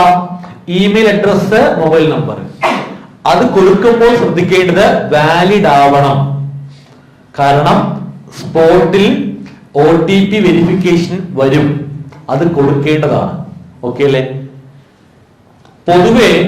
പൊതുവെ കൺസൾട്ടന്റുമാർ ഒരു ക്ലയന്റിന്റെ വർക്ക് എടുത്ത് ചെയ്യുമ്പോൾ ഒന്നുകിൽ അവർക്ക് എന്ത് ചെയ്യാം? ആ ക്ലയന്റിന്റെ മെയിൽ ഐ ഡി മേടിക്കാം. ക്ലയന്റ് നിങ്ങളുടെ മെയിൽ ഐ ഡി തരൂ, കൊടുക്കാൻ വേണ്ടിയാണ്. ക്ലയന്റ് നിങ്ങളുടെ മൊബൈൽ നമ്പർ തരൂ, കൊടുക്കേണ്ടതാണെന്ന് ചോദിച്ച് മേടിക്കാം. അങ്ങനെ കൊടുത്തു പോയാൽ അവർക്കായിരിക്കും OTP പോകുന്നത് അല്ലെ? അപ്പൊ പാർട്ട് എ നമ്മൾ പ്രൊസീഡ് കൊടുക്കുമ്പോൾ ആ OTP വെരിഫിക്കേഷൻ അനുവദിക്കേണ്ടി വരും അല്ലെ? പക്ഷേ സാധാരണ മിക്ക കൺസൾട്ടന്റുമാരും അങ്ങനെ ക്ലയന്റിന്റെ ഇമെയിൽ ഐ ഡി, മൊബൈൽ നമ്പർ മേടിക്കാറില്ല. അവരുടെ കൊടുത്തു പോകും. കാരണം മിക്ക ആൾക്കാർ, ഇപ്പൊ ഞാൻ ഒരു കൺസൾട്ടന്റ് ആണ്. ഞാൻ ഇപ്പോ ഇയാൾ എന്റെ അടുത്ത് വന്നു വർക്ക് ചെയ്യാൻ വേണ്ടി. ഞാൻ മാക്സിമം എന്റെ മെയിൽ ഐ ഡി കൊടുക്കും, എന്റെ മൊബൈൽ നമ്പർ കൊടുക്കും. അപ്പൊ അങ്ങനെ ആവുമ്പോൾ ഇൻ കേസ് ഏതെങ്കിലും സാഹചര്യത്തിൽ അയാൾക്ക് അത് മറ്റൊരാളെ ഏൽപ്പിക്കണം തോന്നിയാലും എന്നോട് ചോദിക്കേണ്ടി വരും. അല്ല, ഞാൻ അയാളുടെ വെച്ച് ചെയ്തു പോവുകയാണെങ്കിൽ എന്നെ അറിയിക്കുക പോലും ചെയ്യാതെ അതെന്താ ക്ലയന്റ് കൈവിട്ട് പോകാം. അങ്ങനെ ചിന്തിക്കുന്ന കൺസൾട്ടന്മാരുണ്ട്. അപ്പൊ അവരെന്ത് ചെയ്യും? ബുദ്ധി ഉപയോഗിച്ച് നമ്മുടെ കൺസൾട്ടന്റിന്റെ ഇമെയിൽ ഐ ഡിയും മൊബൈൽ നമ്പർ വെച്ച് എന്ത് ചെയ്യും? ചെയ്തു പോകും. ക്ലിയർ അല്ലേ? അപ്പോ എന്ത് അങ്ങോട്ടും ഇങ്ങോട്ടും ചേഞ്ച് വന്നാലും അത് എനിക്ക് അറിയാൻ പറ്റും. ആലോചിച്ച് കേട്ടോ. മാത്രം അങ്ങനെ ചിന്തിക്കുന്ന ആൾക്കാരുണ്ട്. ഇനി മറ്റു ചിന്താഗതിയുണ്ട്. നമ്മളെ കൊടുത്തു പോയി കഴിഞ്ഞാൽ എല്ലാ മാസവും ഫയൽ ചെയ്യുമ്പോൾ അവരെ വെറുതെ ബുദ്ധിമുട്ടാക്കണ്ടല്ലോ, അങ്ങനെ ചിന്തിക്കുന്നവരുണ്ട്. ക്ലിയർ അല്ലേ? യെസ്. അപ്പോ ശരിക്കും ഇവിടെ കൊടുക്കേണ്ടത് പ്രൊപ്പറേറ്ററിന്റെ ഇമെയിൽ ഐ ഡി ആൻഡ് മൊബൈൽ നമ്പർ. ഓക്കെ, നമ്മുടെ ആണെങ്കിലും ഒരു ബുദ്ധിമുട്ടുമില്ല. ഓക്കെ, ഇവിടെ കൊടുക്കുന്ന അതിലായിരിക്കും എന്ത് വരുന്നത്? നമ്മുടെ OTP വെരിഫിക്കേഷൻ പോകുന്നത്. അത്ര മാത്രമേ ഉള്ളൂ. ഓക്കെ, ഞാനിപ്പോ ഇതിപ്പോ ആരാ ചെയ്യുന്നേ? ഞാനല്ല, നിങ്ങളാ ചെയ്യുന്നേ. ഓക്കെ, എന്റെ വർക്ക് നിങ്ങൾ ചെയ്യുന്നു, അങ്ങനെ സങ്കല്പിക്കുക. ഓക്കെ, ക്ലിയർ അല്ലേ? സോ ക്ലയന്റ് ആയ അരവിന്ദിന്റെ മെയിൽ ഐ ഡി കൊടുക്കുന്നു.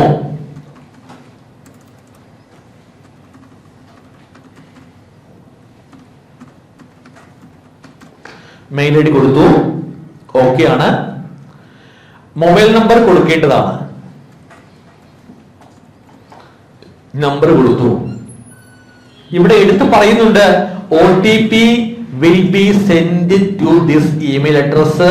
അതുപോലെ ഇവിടെ വീണ്ടും പറയുന്നുണ്ട്, ശ്രദ്ധിക്കുക, ഇവിടെ സെപ്പറേറ്റ് OTP എന്ന് പറയുന്നത് will be send to this mobile number എന്ന് പറയുന്നത്. എന്ന് പറഞ്ഞാൽ ഇവിടെ കൊടുത്ത ഇമെയിൽ ഐ ഡിയിലും മൊബൈൽ നമ്പറിലും വ്യത്യസ്തമായ 2 OTP വന്നിരിക്കും. ഏതെങ്കിലും ഒരെണ്ണം പോരാ, രണ്ടിലും പ്രത്യേകം എന്ത് പോകും? 2 OTP പോകും.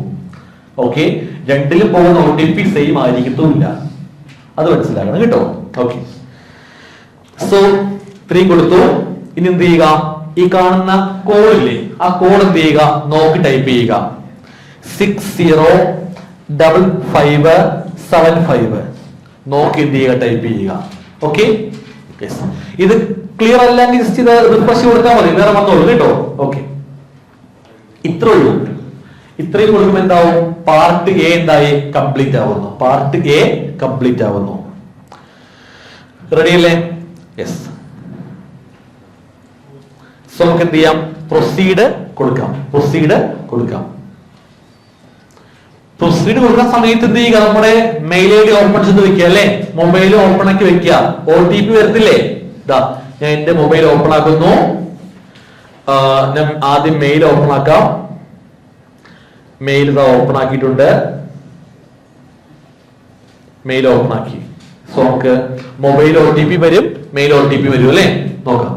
So click on this option. ഏതാ? പ്രൊസീഡ് കൊടുക്കേണ്ടതാണ്. കൊടുത്തു. ആ കൊടുത്ത ക്യാപ്ച കോഡ് മിസ്റ്റേക്ക് എന്നാ പറയുന്നേ. കണ്ടല്ലോ, നമ്മൾ കൊടുത്ത ആ ക്യാപ്ച ഇമേജ് മിസ്റ്റേക്ക് എന്നാ പറയുന്നേ. സോ ഒന്നുകൂടെ കൊടുക്കാം. ലാസ്റ്റ് വരിക, ഒന്നുകൂടെ ടൈപ്പ് ചെയ്യാം. 481497 കൊടുത്തു. വീണ്ടും എന്ത് ചെയ്യുക? പ്രൊസീഡ് കൊടുക്കേണ്ടതാണ്.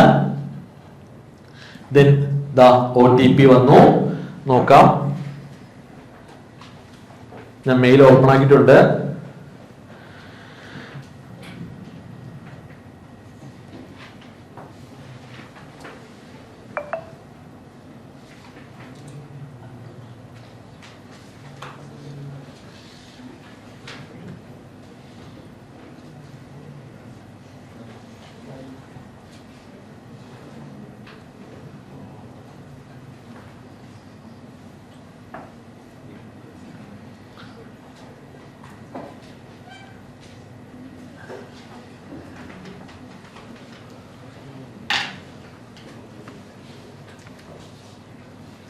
ഒറ്റ മിനിറ്റ്, ഞാൻ മെയിൽ മാറ്റി കൊടുക്കണേ.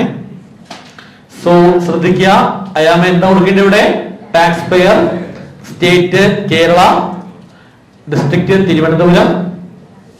ദെൻ ലീഗൽ നെയിം എന്താ? എന്റെ ഫുൾ നെയിം അല്ലേ? പാൻ കാർഡിൽ പറയുന്ന പോലെ എന്ത് ചെയ്യുക? ടൈപ്പ് ചെയ്ത് കൊടുക്കേണ്ടതാണ്. ദെൻ പാൻ കാർഡ് നമ്പർ അല്ലേ? ടൈപ്പ് ചെയ്ത് കൊടുക്കേണ്ടതാണ്.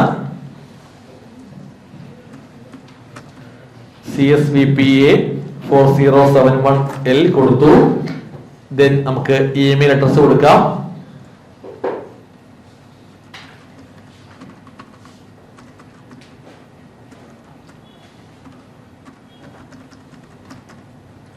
നമ്പർ കൊടുക്കാം.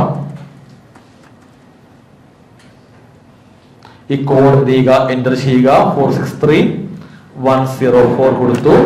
ദെൻ പ്രൊസീഡ് കൊടുത്തു. ഓക്കെ ഓക്കെ ഇപ്പോൾ OTP വന്നിട്ടുണ്ട്. കൊടുക്കാം. ആദ്യം മൊബൈൽ OTP കൊടുക്കാം.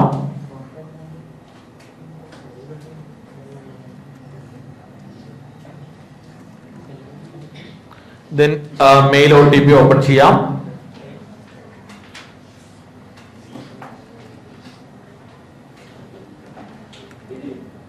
ഓക്കെ OTP കൊടുത്തു. ദെൻ എന്ത് ചെയ്യുക, പ്രൊസീഡ് കൊടുക്കേണ്ടതാണ്. കൊടുത്തു. കംപ്ലീറ്റ് ആയി. ഇപ്പൊ എന്തായി, നമ്മുടെ പാർട്ട് എ ഫിനിഷ് ചെയ്തു. പാർട്ട് എ ഫിനിഷ് ചെയ്തു. നമുക്കിവിടെ കാണുന്നുണ്ട് അല്ലെ, എന്താ കാണുന്നത്, you have successfully submitted part A അല്ലെ. You have successfully submitted part A of the registration process അല്ലെ എന്ന് പറയുന്നുണ്ട്. മാത്രമല്ല your temporary reference number TRN number is, ഇതാണ് കണ്ടല്ലോ, ഇതാണ് നമ്പർ. ഓക്കെ, നമുക്ക് ഇവിടുന്ന് ജസ്റ്റ് ഇത് കോപ്പി ചെയ്യുക അല്ലെ. Ctrl+C കൊടുത്ത് കോപ്പി ചെയ്യുക അല്ലെ. ജസ്റ്റ് സെലക്ട് ചെയ്യുക, Ctrl+C കൊടുത്ത് ജസ്റ്റ് കോപ്പി ചെയ്യുന്നു. ഈ കോപ്പി ചെയ്യുമ്പോൾ നമുക്ക് ആ ഡിജിറ്റ്സ് മാത്രം പോലെ അവസാനം TRN കാണുന്നില്ലേ, ആ TRN എന്നും കൂടെ ഉണ്ട് അവസാനം അല്ലെ. അതുകൂടെ എന്ത് ചെയ്യുക ആവശ്യമുണ്ട് കേട്ടോ. ഓക്കെ, അപ്പോ ജസ്റ്റ് കോപ്പി ചെയ്തു. എന്തിനാ കോപ്പി ചെയ്തേ, അവിടെ പേസ്റ്റ് ചെയ്യാം അല്ലെ, അവിടെ പേസ്റ്റ് ചെയ്യാം. അല്ലെങ്കിൽ എന്ത് ചെയ്യണം, നോക്കി ടൈപ്പ് ചെയ്യണ്ടേ. ഇൻ കേസ് ഞാൻ കോപ്പി ചെയ്യാൻ മറന്നുപോയി, ഞാൻ പറഞ്ഞു കോപ്പി ചെയ്യുക അവിടെ പേസ്റ്റ് ചെയ്യാന്ന്. നിങ്ങൾ ഇൻ കേസ് ഇവിടെ കണ്ടു, ഇത് വായിച്ചു, കോപ്പി ചെയ്യാൻ മറന്നുപോയി. ഓക്കെ, അങ്ങനെയാണെങ്കിൽ എന്താ പ്രശ്നം, മൊബൈൽ നമ്പറിൽ SMS പോയിട്ടുണ്ട്, മെയിൽ ഐഡിയിൽ പോയിട്ടുണ്ട് മെസ്സേജ് അല്ലെ, അവിടെ എന്തും TRN ഉണ്ട്, നോക്കി ചെയ്താൽ മതി, ടൈപ്പ് ചെയ്താൽ മതി. ക്ലിയർ അല്ലേ?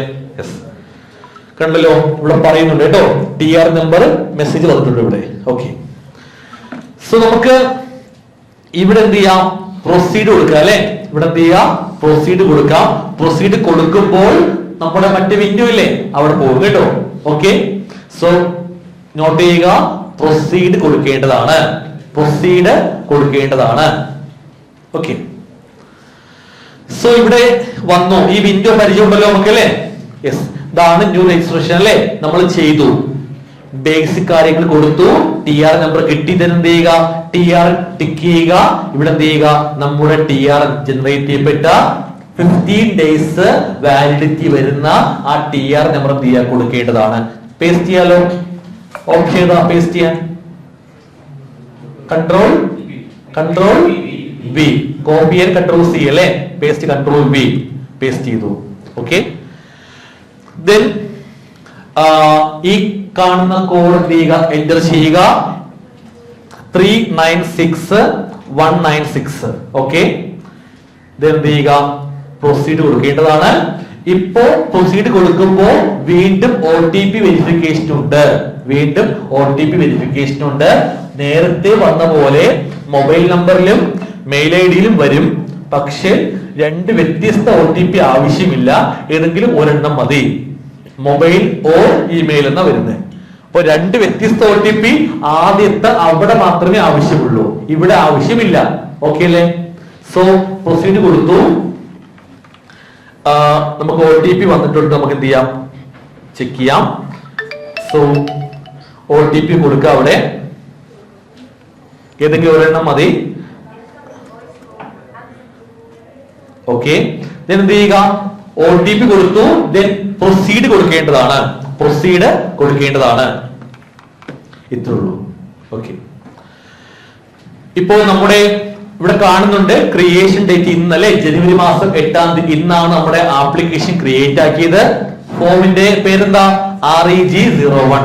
നമുക്ക് 6 ഫോമും അറിയാം അല്ലെ? യെസ്, 01 എന്താ ഉദ്ദേശിക്കുന്നത്, ആപ്ലിക്കേഷൻ ഫോർ ന്യൂ രജിസ്ട്രേഷൻ ആണ്. എന്ന എക്സ്പയർ ഡേറ്റ് 23-ാം തീയതി. മീൻസ് ഈ TR നമ്പറിന്റെ 15 ഡേയ്സ് വാലിഡിറ്റി ഇല്ലേ ഉദ്ദേശിക്കുന്നത്. സോ ഇപ്പൊ സ്റ്റാറ്റസ് ഡ്രാഫ്റ്റ് ആണ്. ഇത് അപ്രൂവ് ആകുമ്പോൾ അപ്രൂവ് എന്ന് കാണിക്കും. ഓക്കെ. ആപ്ലിക്കേഷൻ സബ്മിറ്റ് ചെയ്യുമ്പോൾ പെൻഡിങ് എന്ന് കാണിക്കും. ഓക്കെ. ദെൻ നമുക്ക് അടുത്ത് പാർട്ട് ബി ഓപ്പൺ ആക്കണ്ടേ? പാർട്ട് ബി ഓപ്പൺ ആക്കാൻ വേണ്ടി ഈ കാണുന്ന ഓപ്ഷനിലെ ഇതാണ് എഡിറ്റ് ഓപ്ഷൻ. അവിടെ ജസ്റ്റ് മൗസ് പോയിന്റ് കൊണ്ടുവരുമ്പോൾ തന്നെ ഏത് കാണിക്കും അവിടെ കേട്ടോ, എഡിറ്റ് അല്ലെ. ആ എഡിറ്റ് ഓപ്പൺ ചെയ്യുമ്പോൾ പാർട്ട് ബി ഓപ്പൺ ആയി വരും. ഓക്കെ. ആ പാർട്ട് ബിയിൽ കയറി നമ്മൾ എന്ത് ചെയ്യുക, ഡീറ്റെയിൽസ് ഒക്കെ കൊടുക്കേണ്ടതാണ്. മനസ്സിലായോ? ക്ലിയർ അല്ലേ? യെസ്. സോ നമുക്ക് ഇതൊരു ക്ലിയർ അല്ലേ?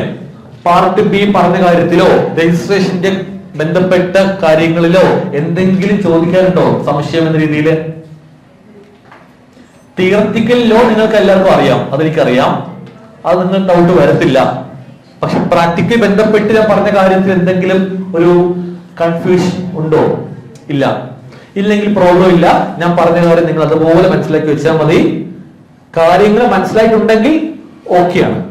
സംശയമൊന്നും അനാവശ്യമായിട്ട് ചിന്തിക്കാൻ നിൽക്കണ്ട, അതുപോലെ ഇരുന്നാൽ മതി. ചിലപ്പോൾ കുറച്ച് പ്രശ്നം ആദ്യം ഫേസ് ചെയ്ത് വരും അല്ലെ. അപ്പോൾ ഒരു ക്ലയന്റ് ഒരു കാര്യം ചോദിച്ചു, നമുക്ക് അറിയില്ലായിരിക്കും അല്ലെ. ചിലപ്പോൾ അറിയാം, ഡൗട്ട് ഉണ്ടാവും, അപ്പൊ പറയാൻ ബുദ്ധിമുട്ട് വരും. ചിലപ്പോൾ ആ ക്ലയന്റ് നഷ്ടപ്പെട്ടു പോവാം. പക്ഷെ അതൊരു എക്സ്പീരിയൻസ് ആണ് അല്ലെ. സെയിം സിറ്റുവേഷൻ പിന്നെ വരുമ്പോൾ നമുക്ക് എന്ത് ചെയ്യാം, ധൈര്യമായിട്ട് ഡീൽ ചെയ്യാൻ പറ്റും. ക്ലിയർ അല്ലേ? സോ അതിലൊരു ബുദ്ധിമുട്ടും വരത്തില്ല. ഓക്കെ. കാരണം ഞാനിപ്പോൾ ലാസ്റ്റ് ഒരു 5 വർഷമായിട്ട് കണ്ടിന്യൂസ് ആയിട്ട് GST ഓൺലൈൻ ക്ലാസ് കൊടുക്കുന്നുണ്ട്. അപ്പൊ അത് കൊടുക്കുന്ന കംപ്ലീറ്റ് ആർക്കാണ്? കച്ചവടക്കാർക്കാണ്. ക്ലിയർ അല്ലേ? സ്വന്തമായിട്ട് ബിസിനസ് ചെയ്യുന്നവർക്കാണ് ട്രെയിനിങ് കൊടുക്കുന്നത്. അപ്പൊ പല വ്യത്യസ്ത ബിസിനസ്സുകാരാണ് വരുന്നത് പഠിക്കാനായിട്ട്. അവരെല്ലാവരും പല വ്യത്യസ്ത ഡൗട്ട് ചോദിക്കുന്നത്.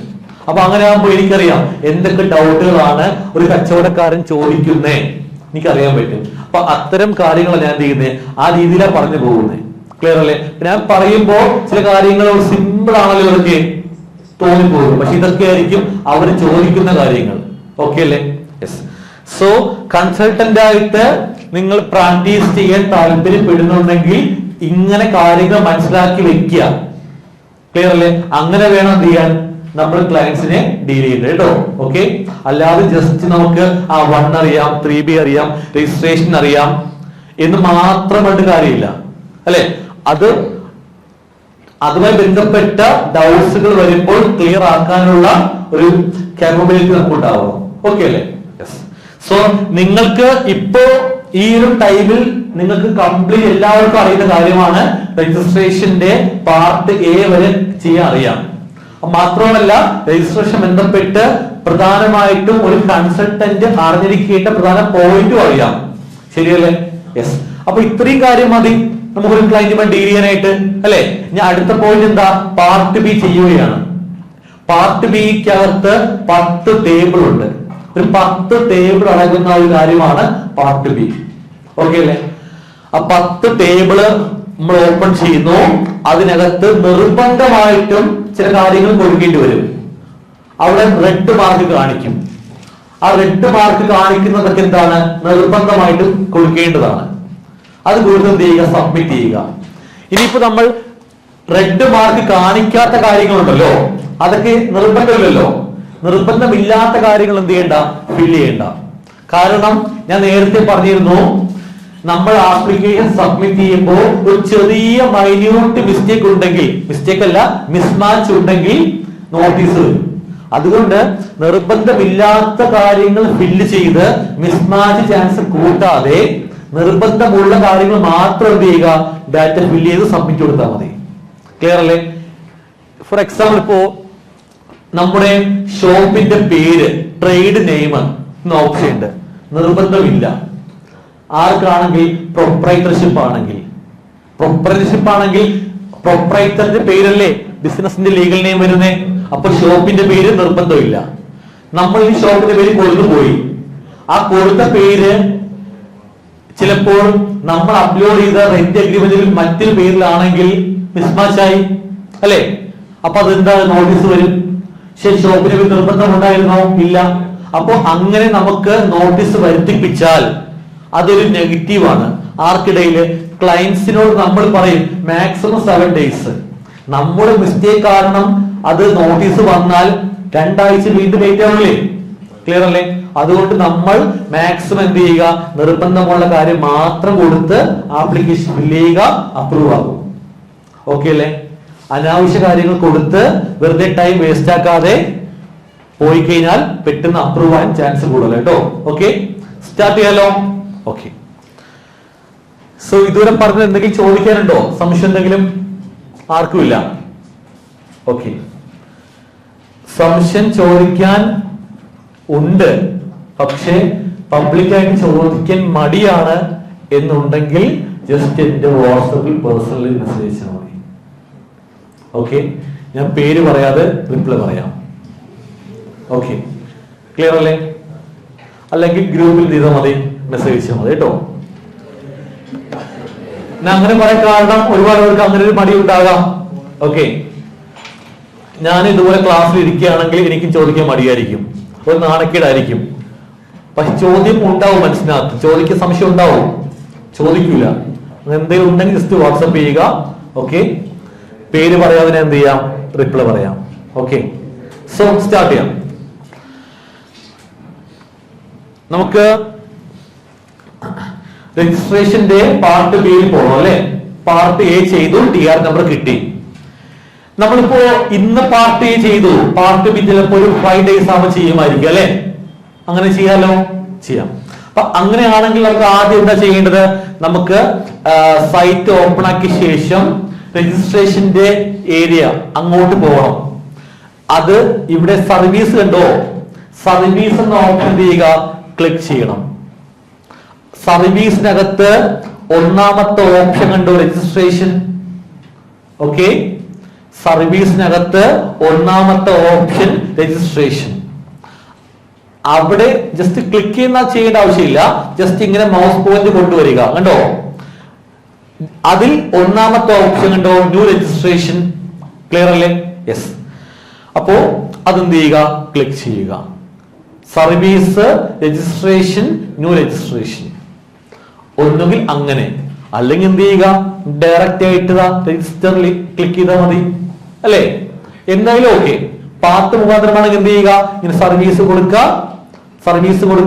രജിസ്ട്രേഷൻ, ന്യൂ രജിസ്ട്രേഷൻ കൊടുക്കുക. ഓക്കെ,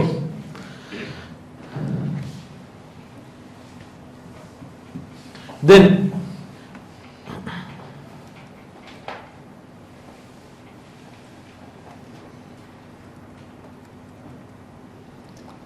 നമുക്ക് ഇവിടെ നമ്മൾ സൈറ്റ് ആദ്യം ഉണ്ട്.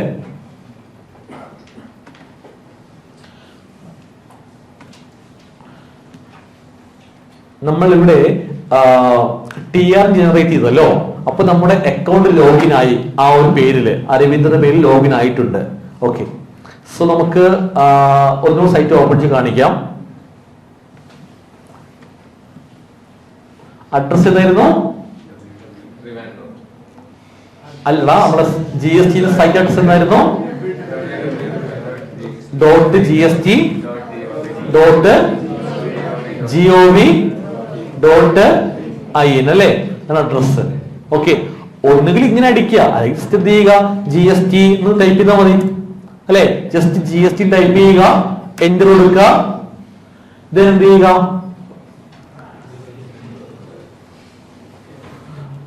നെറ്റ് ഒരു മിനിറ്റ്.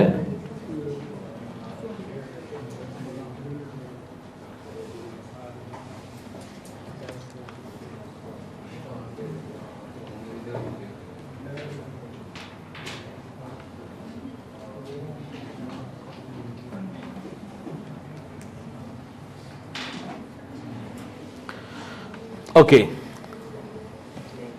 അതാണ്ട് GST മാത്രം കൊടുക്കുക. എന്ത് ചെയ്യുക, ജസ്റ്റ് എന്റർ ചെയ്തു. ഇവിടെ എന്ത് ചെയ്യുക, ക്ലിക്ക്. ഇങ്ങനെയും ചെയ്യാം കേട്ടോ, ലോഗിൻ ചെയ്യാം. ഓക്കെ, നമുക്ക് എന്ത് ചെയ്യാം, രജിസ്റ്റർ എന്ന ഓപ്ഷൻ കൊടുക്കാം.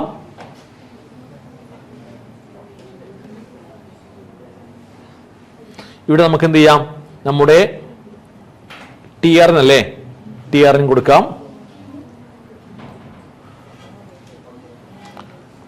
ഓൾറെഡി നമ്മൾ TR നമ്പർ ജനറേറ്റ് ആക്കിയല്ലേ, ആ TR ഉപയോഗിച്ച് എന്ത് ചെയ്യുക, വീണ്ടും ലോഗിൻ ചെയ്യുക. ഓക്കെ ഓക്കെ, ക്ലിയർ അല്ലേ? ഇത് മൈക്ക് ചാർജ് ഇല്ല പോയി തോന്നുന്നു.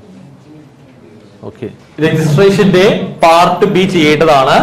ശ്രദ്ധിക്കുക, ഈ കാണുന്ന TR ജസ്റ്റ് ടിക്ക് ചെയ്യുക. ഓക്കെ, ദെൻ നമുക്ക് നേരത്തെ ജനറേറ്റ് ചെയ്യപ്പെട്ട TRN നമ്പർ എന്ത് ചെയ്യുക, നമുക്ക് മൊബൈൽ SMS വന്നിട്ടുണ്ട്, നോക്കി എന്ത് ചെയ്യുക, ടൈപ്പ് ചെയ്യുക. Okay, 322500001727 TRN. Okay, TR number കൊടുത്തു, TRN നമ്പർ കൊടുത്തു. ഇനി എന്താ ചെയ്യേണ്ടത്? റംഷാദേ, എന്താ ചെയ്യണ്ടേ? ഈ കോഡ് എൻ്റർ ചെയ്യണം അല്ലെ. എത്ര കോഡ് വരുന്നേ? 544895. ഓക്കെ, ഇതിൽ എന്ത് ചെയ്യുക, ക്ലിക്ക് പ്രൊസീഡ് അല്ലെ. ഇപ്പൊ നമുക്ക് 2 OTP വരും, ഏതെങ്കിലും ഒരെണ്ണം മതി അല്ലേ? യെസ്. സോ OTP വന്നു 126690. OTP കൊടുത്തു, പ്രൊസീഡ് കൊടുത്തു. സംസാരിക്കല്ലേ. ദെൻ എന്ത് ചെയ്യുക, നമുക്ക് എഡിറ്റ് ഓപ്ഷൻ കൊടുക്കാം. ഇതാണ് നമ്മുടെ GST രജിസ്ട്രേഷന്റെ പാർട്ട് ബി. ഈ പാർട്ട് ബിക്ക് അകത്ത് ടോട്ടൽ 10 ടേബിൾ ഉണ്ട്, കാണുന്നുണ്ടല്ലോ അല്ലെ. ടേബിൾ 1 എന്താ? ബിസിനസ് ഡീറ്റെയിൽസ് ആണ്. അടുത്തേതാ? Promoter or partners. Then next എന്താ പറയുന്നത്? ഓതറൈസ്ഡ് സിഗ്നേറ്ററി ആണ്. അടുത്ത ഓതറൈസ്ഡ് റെപ്രസെന്റേറ്റീവ് ആണ്. Then principal place of business ആണ്. Then additional place of business ആണ്. Then goods and services. Then state specific information. Then Aadhaar authentication. Last one verification. Okay, clear അല്ലേ? നോക്കാം.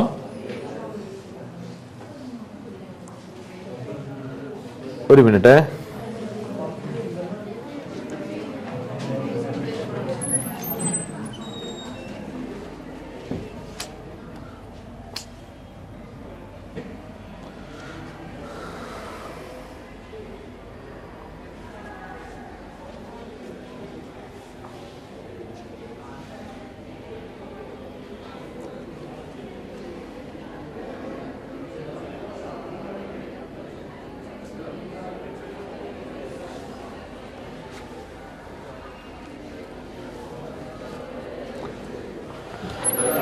Hello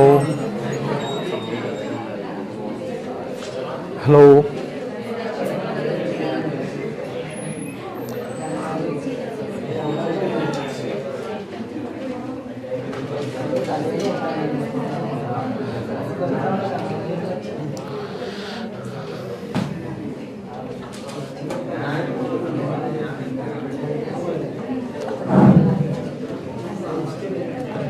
okay. ഇതിൽ 10 table കാണുന്നുണ്ട്. ഇവിടെ ഒരു ഓപ്ഷൻ കണ്ടോ? ഇൻഡിക്കേറ്റ്സ് മാൻഡേറ്ററി ഫീൽഡ്സ് അല്ലെ. റെഡ് മാർക്ക് കാണിക്കുന്നുണ്ട്. അപ്പോൾ റെഡ് മാർക്ക് കാണിക്കുന്ന ഓരോ ടേബിളിലെയും ഡാറ്റ മാത്രം കൊടുത്തു പോയാൽ മതി. ഓക്കെ, സോ ആദ്യം ചെയ്യേണ്ടത് ഒന്നാമത്തെ ടേബിൾ പേരെന്താ? ബിസിനസ് ഡീറ്റെയിൽസ് എന്നാണ്. അതെന്ത് ചെയ്യുക? ഓപ്പൺ ചെയ്യുക. ഓക്കെ, ഇതിപ്പോ അത് ഓപ്പൺ ആണ്. അതിനകത്ത് വരുന്ന കാര്യങ്ങൾ എന്ത് ചെയ്യുക? ഡാറ്റ എൻ്റർ ചെയ്യുക. ശേഷം സേവ് ആൻഡ് കണ്ടിന്യൂ കൊടുക്കുമ്പോൾ ആ ടേബിൾ സേവ് ആയി അടുത്ത ടേബിൾ ഓപ്പൺ ആയി വരും. ഓക്കെ അല്ലേ? യെസ്. സോ ഈ ഒന്നാമത്തെ ടേബിളിൽ നമുക്ക് ചോദിക്കുന്ന കാര്യങ്ങൾ, ആദ്യം ബിസിനസിന്റെ ലീഗൽ നെയിം, പാൻ നമ്പർ ഒക്കെ ഓട്ടോമാറ്റിക് വന്നു. എവിടുന്ന വന്നേ? പാർട്ട് എ എന്ന് വന്നു അല്ലെ. നമ്മൾ കൊടുത്ത കാര്യമാണ് പാർട്ട് എക്കകത്ത്. ഇവിടെ കണ്ടോ ട്രേഡ് നെയിം, നമ്മുടെ ഷോപ്പിന്റെ പേര് നിർബന്ധമുണ്ടോ? നിർബന്ധമില്ല. എങ്ങനെ മനസ്സിലായി? റെഡ് മാർക്ക് ഇല്ല. ഓക്കെ, വേണേ കൊടുക്കാം, നിർബന്ധമുണ്ടോ? ഇല്ല. നമുക്കിനി കൊടുക്കണമെന്ന് നിർബന്ധമാണ്, കൊടുത്തേ പറ്റൂ എന്നാണെങ്കിൽ രജിസ്ട്രേഷൻ അപ്രൂവ് ആയ ശേഷം എന്ത് ചെയ്യാം? ഇവിടെ വന്ന് കൊടുത്താൽ മതി. ക്ലിയർ അല്ലേ? പ്രോബ്ലം ഇല്ല. അങ്ങനെ കേട്ടോ. ഓക്കെ, അടുത്ത് കോൺസ്റ്റിറ്റ്യൂഷണൽ ബിസിനസ് ആണ്. ഇവിടെ നമുക്ക് സെലക്ട് ചെയ്യാം നമ്മുടെ ബിസിനസ് എന്താണ്. പ്രൊപ്രൈറ്റർഷിപ്പ് ആണോ, പാർട്ട്ണർഷിപ്പ് ആണോ, കമ്പനിയാണോ, എന്ത് ടൈപ്പ് ബിസിനസ് ആണ് നമ്മുടേത്, അതോ ഗവൺമെന്റ് സ്ഥാപനമാണോ, എന്താണ് എന്ന് എന്ത് ചെയ്യാം? ഇവിടെ സെലക്ട് ചെയ്യാം. ക്ലിയർ അല്ലേ? യെസ്. സോ നമുക്ക് അറിയാം നമ്മുടേത് എന്താണ്? ഒരു പ്രൊപ്രൈറ്റർഷിപ്പ് ആണ്. പ്രൊപ്രൈറ്ററിന്റെ പാൻ കാർഡ് അല്ലേ നമ്മൾ പാർട്ട് എയിൽ കൊടുത്തത് അല്ലെ? അപ്പോൾ നമുക്ക് ഇവിടെ വന്നിട്ട് പ്രൊപ്രൈറ്റർ അല്ല പാർട്ട്ണർഷിപ്പ് എന്ന് പറയാൻ പറ്റുമോ? പറ്റില്ല. ഇൻ കേസ് നമ്മൾ പാർട്ട്ണർഷിപ്പോ കമ്പനിയോ കൊടുത്താലോ, ഇവിടെ ജസ്റ്റ് നോക്കി, ഞാൻ ഇവിടെ വെറുതെ കൊടുക്കുന്ന പാർട്ട്ണർഷിപ്പ് എന്ന് ഇവിടെ കണ്ടോ, വാണിംഗ് കണ്ടോ? എന്താ പറയുന്നത്? PAN provided in part A. Part എക്കകത്ത് കൊടുത്ത PAN details is not matching with constitution of business. കണ്ടല്ലോ, നമ്മൾ സെലക്ട് ചെയ്ത കോൺസ്റ്റിറ്റ്യൂഷനുമായിട്ട് ബന്ധമില്ല. ഓക്കെ, അപ്പോൾ നമ്മൾ പാർട്ട്ണർഷിപ്പ് സ്ഥാപനമാണെങ്കിൽ പാർട്ട്ണർഷിപ്പിന്റെ പാൻ ഡീറ്റെയിൽസ് ആവണം ഇവിടെ കൊടുക്കേണ്ടത്, പാർട്ട് എയിൽ കൊടുക്കേണ്ടത്. ക്ലിയർ അല്ലേ? അപ്പൊ ഇവിടെ നമുക്ക് എന്തേ കൊടുക്കാൻ പറ്റൂ? പ്രൊപ്രൈറ്റർഷിപ്പ് മാത്രമേ കൊടുക്കാൻ സാധിക്കൂ. ഓക്കെ, സോ ഇവിടെ എന്ത് ചെയ്യാം? നമുക്ക് പ്രൊപ്രൈറ്റർഷിപ്പ് സെലക്ട് ചെയ്യാം. ഓക്കെ അല്ലേ? യെസ്. ദെൻ അടുത്ത് നമുക്ക് ചെയ്യേണ്ട കാര്യം, നമ്മൾ കാഷ്വൽ ടാക്സബിൾ പേഴ്സൺ ആയിട്ട് രജിസ്ട്രേഷൻ എടുക്കുകയാണെങ്കിൽ ഇവിടെ എസ് കൊടുക്കേണ്ടതാണ്. CTP അറിയാലോ, പഠിച്ച കാര്യമൊക്കെ അല്ലേ? തീർന്ന് എക്സ്പ്ലെയിൻ ചെയ്യുന്നില്ല. അപ്പോൾ നിങ്ങൾ CTP രജിസ്ട്രേഷന് വേണ്ടി ആപ്ലിക്കേഷൻ കൊടുക്കുകയാണെങ്കിൽ ഇതുപോലെയാണ് ചെയ്യേണ്ടത്. ഈ ഒന്നാമത്തെ ടേബിളിനകത്ത് ഈ കാണുന്ന ഓപ്ഷനില്ലേ, അതെന്ത് ചെയ്യുക? എസ് കൊടുക്കുക. ജസ്റ്റ് ക്ലിക്ക് ചെയ്താൽ മതി, എസ് കൊടുക്കുക. ക്ലിയർ അല്ലേ? CTP രജിസ്ട്രേഷൻ ആണെങ്കിൽ എന്താ പ്രത്യേകത? ആദ്യം അഡ്വാൻസ് ടാക്സ് അടയ്ക്കണ്ടേ? അറിയാലോ. ഓക്കെ, അപ്പൊ അങ്ങനെ അഡ്വാൻസ് അടയ്ക്കേണ്ട എമൗണ്ട് ഒക്കെ എന്ത് ചെയ്യുക? ഇവിടെ കാണിക്കുക, ചെല്ലാൻ ക്രിയേറ്റ് ചെയ്ത് പേയ്മെന്റ് ചെയ്യുക. ഓക്കെ അല്ലേ? അത്ര വ്യത്യാസം വരുന്നുള്ളൂ, ബാക്കിയൊക്കെ നോർമലാണ്. അപ്പോ CTP രജിസ്ട്രേഷൻ ആണെങ്കിൽ ഇവിടെ മാത്രമേ വ്യത്യാസമുള്ളൂ, ബാക്കിയൊക്കെ ഒരുപോലെയാണ്. CTP രജിസ്ട്രേഷൻ അല്ല എങ്കിൽ, CTP രജിസ്ട്രേഷന് അങ്ങനെയൊന്നും ഇല്ലെങ്കിൽ എന്ത് ചെയ്യണ്ട? ഇത് ബോധർ ചെയ്യണ്ട, ജസ്റ്റ് ടിക്ക് ഓഫ് ചെയ്താൽ മതി. ഓക്കെ ആണോ? ക്ലിയർ അല്ലേ? യെസ്. ദെൻ നമ്മൾ നോർമൽ സ്കീം അല്ല, കോമ്പോസിഷൻ സ്കീം പ്രകാരമാണ് രജിസ്ട്രേഷൻ ആപ്ലിക്കേഷൻ കൊടുക്കുന്നതെങ്കിൽ എന്ത് ചെയ്യുക? ഇവിടെ എസ് കൊടുക്കുക. ഓക്കെ, കോമ്പോസിഷൻ ആണെങ്കിൽ എന്ത് ചെയ്യുക? എസ് കൊടുക്കുക. എസ് കൊടുത്താൽ ചോദിക്കും, നമുക്ക് കോമ്പോസിഷൻ അറിയാലോ അല്ലെ? റെസ്റ്റോറന്റിനും അല്ലെ, മാനുഫാക്ചർ ഗുഡ്സും അല്ലെ, അതുപോലെ ട്രേഡേഴ്സിനൊക്കെ ആപ്ലിക്കബിൾ ആവുന്നേ. അപ്പൊ അത് ഏതാണെന്ന് ജസ്റ്റ് എന്ത് ചെയ്യുക? ടിക്ക് ചെയ്ത് പോയാൽ മാത്രം മതി, വേറെ ഒരു മാറ്റവും ഇല്ല, ബാക്കിയൊക്കെ സെയിം ആണ്.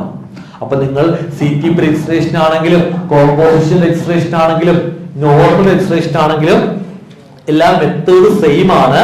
CTP ആണെങ്കിൽ ഇവിടെ CTP എസ് കൊടുക്കുക, അഡ്വാൻസ് പേയ്മെന്റ് ചെല്ലാൻ ക്രിയേറ്റ് ചെയ്ത് അടയ്ക്കുക. കോമ്പോസിഷൻ ആണെങ്കിൽ കോമ്പോസിഷൻ എസ് കൊടുക്കുക, ഏത് ബിസിനസ് ആണ് ടിക്ക് ചെയ്യുക, വേറെ ഒന്നും ചെയ്യേണ്ട ആവശ്യമില്ല, ബാക്കിയൊക്കെ നോർമൽ ആണ്. ഓക്കെ ആണോ? ക്ലിയർ അല്ലേ? സംശയം ഉണ്ടോ? ഓക്കെ, സോ അങ്ങനെ നമുക്ക് കോമ്പോസിഷൻ അല്ല, സോ ടിക്ക് ഓഫ് ചെയ്യുക. ദെൻ ഇവിടെ രജിസ്ട്രേഷൻ എടുക്കാനുള്ള റീസൺ സെലക്ട് ചെയ്യുക. ഓക്കെ അല്ലേ? ഓക്കെ ആണോ? യെസ്. സോ സെലക്ട് ക്ലിക്ക് ചെയ്യുക. ഇവിടെ കാണുന്ന റീസൺസ് ഒക്കെ സെക്ഷൻ 24 സെക്ഷൻ 22 പ്രകാരമുള്ള പോയിന്റുകളാണ്. ഓക്കെ, നമ്മൾ ടേൺ ഓവർ ക്രോസ് ആയതുകൊണ്ട് രജിസ്ട്രേഷൻ ആപ്ലിക്കേഷൻ ആണെങ്കിൽ ഇവിടെ എന്ത് ചെയ്യുക? ക്രോസ് ഇൻ ദ ത്രെഷോൾഡ് കൊടുക്കുക അല്ലെ? ഇനി നമുക്ക് സെക്ഷൻ 24 പ്രകാരമുള്ള കേസ് ആണെങ്കിൽ അതിന്റെ ഓപ്ഷൻ സെലക്ട് ചെയ്ത് കൊടുത്താൽ മതി ഇവിടുന്ന്. ക്ലിയർ അല്ലേ? ആലോചിക്കുക കേട്ടോ. ഓക്കെ, സോ ഫോർ എക്സാമ്പിൾ ഇപ്പോ എല്ലാം അറിയുന്ന കേസാണ്. ഇപ്പോ ഇന്റർ സ്റ്റേറ്റ് സപ്ലൈ അല്ലെ, നമുക്കറിയാലോ, വേറെ സ്റ്റേറ്റിലേക്ക് സെയിൽ ചെയ്യുകയാണെങ്കിൽ നിർബന്ധമായിട്ടും GST വേണം അല്ലെ, അത്തരം കാര്യങ്ങളൊക്കെ.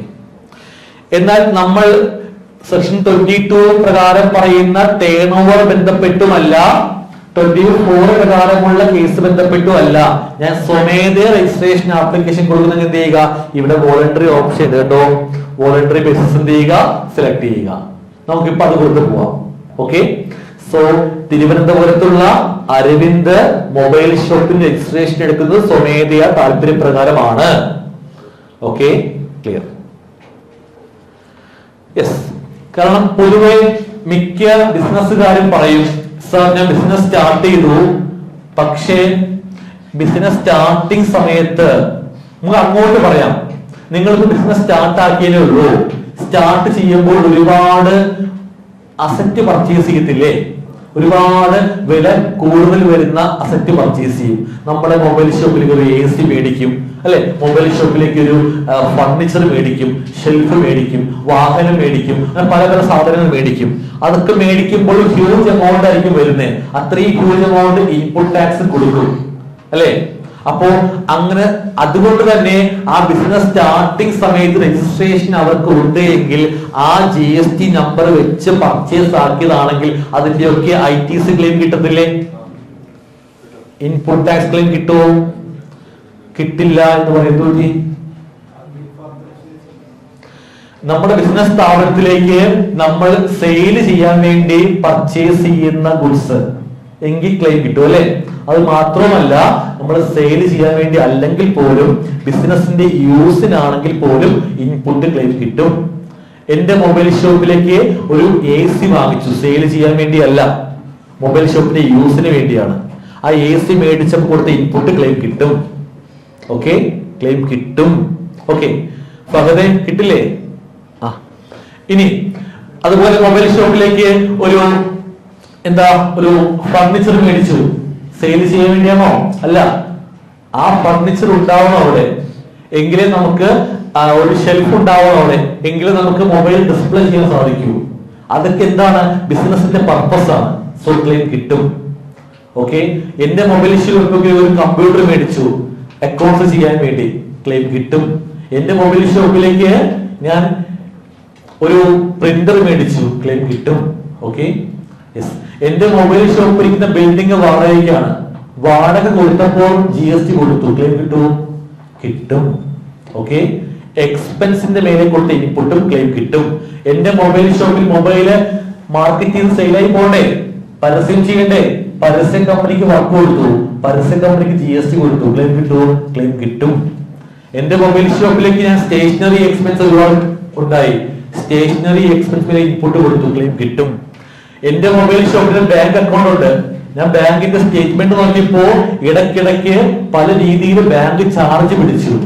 ആ ബാങ്ക് ചാർജ് എന്ന് പറഞ്ഞാൽ GST ഇൻക്ലൂഡിംഗ് ആയിരിക്കും, 18%. ബാങ്കിന്റെ സ്റ്റേറ്റ്മെന്റിൽ കാണുന്നു 1000 രൂപ ബാങ്ക് ചാർജ് എങ്കിൽ ആ 1000-നകത്തുള്ള 18% GST ആയിരിക്കും, ക്ലെയിം കിട്ടും. Okay, yes. എന്റെ മൊബൈൽ ഷോപ്പിലേക്ക് ഞാനൊരു സ്റ്റാപ്ലർ മേടിച്ചു, ക്ലെയിം കിട്ടും. A4-ന്റെ ഒരു ബണ്ടിൽ പേപ്പർ വാങ്ങിച്ചു, ക്ലെയിം കിട്ടും.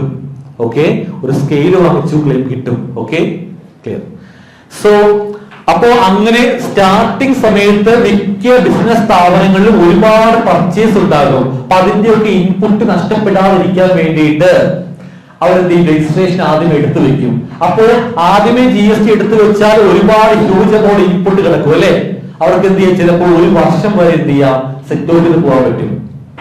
അത് മുൻകൂട്ടി കണ്ട് ഒരുപാട് പേര് എന്ത് ചെയ്യും, സ്വമേധയാ GST എടുക്കും. ക്ലിയർ അല്ലേ? അങ്ങനെയും ഒരുപാട് പേര് പറയാറുണ്ട്. ഓക്കെ, ശരി.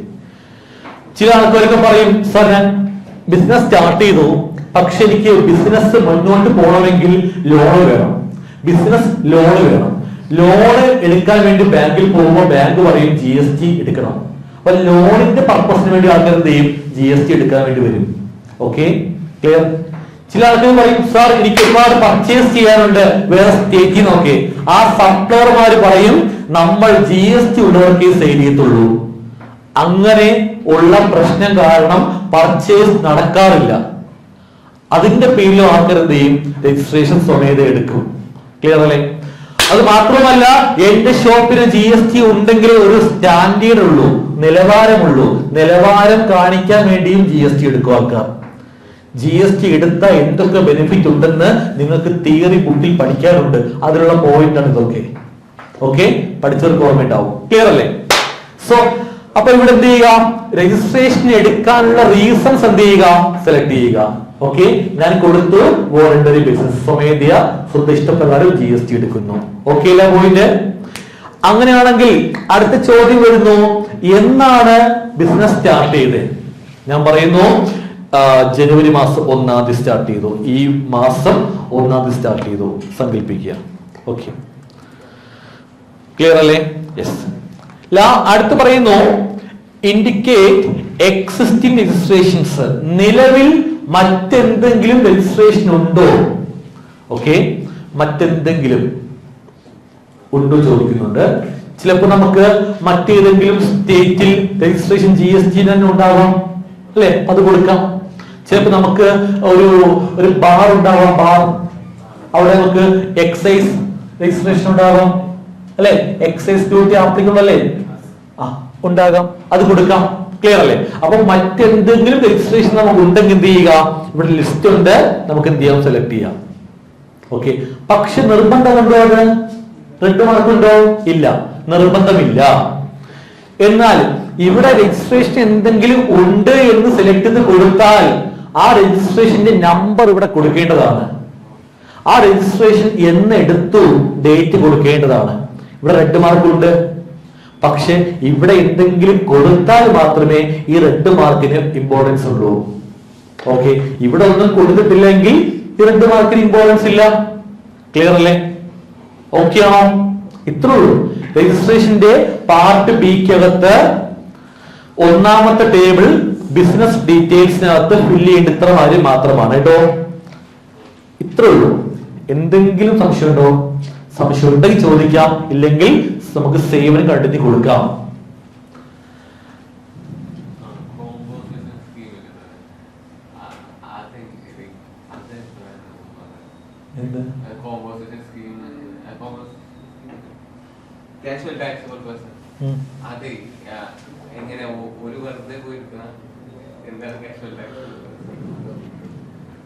CTP എന്താ ചോദിച്ചാൽ, ഇപ്പോ എനിക്ക് കേരളത്തിൽ ബിസിനസ് ഉണ്ട്.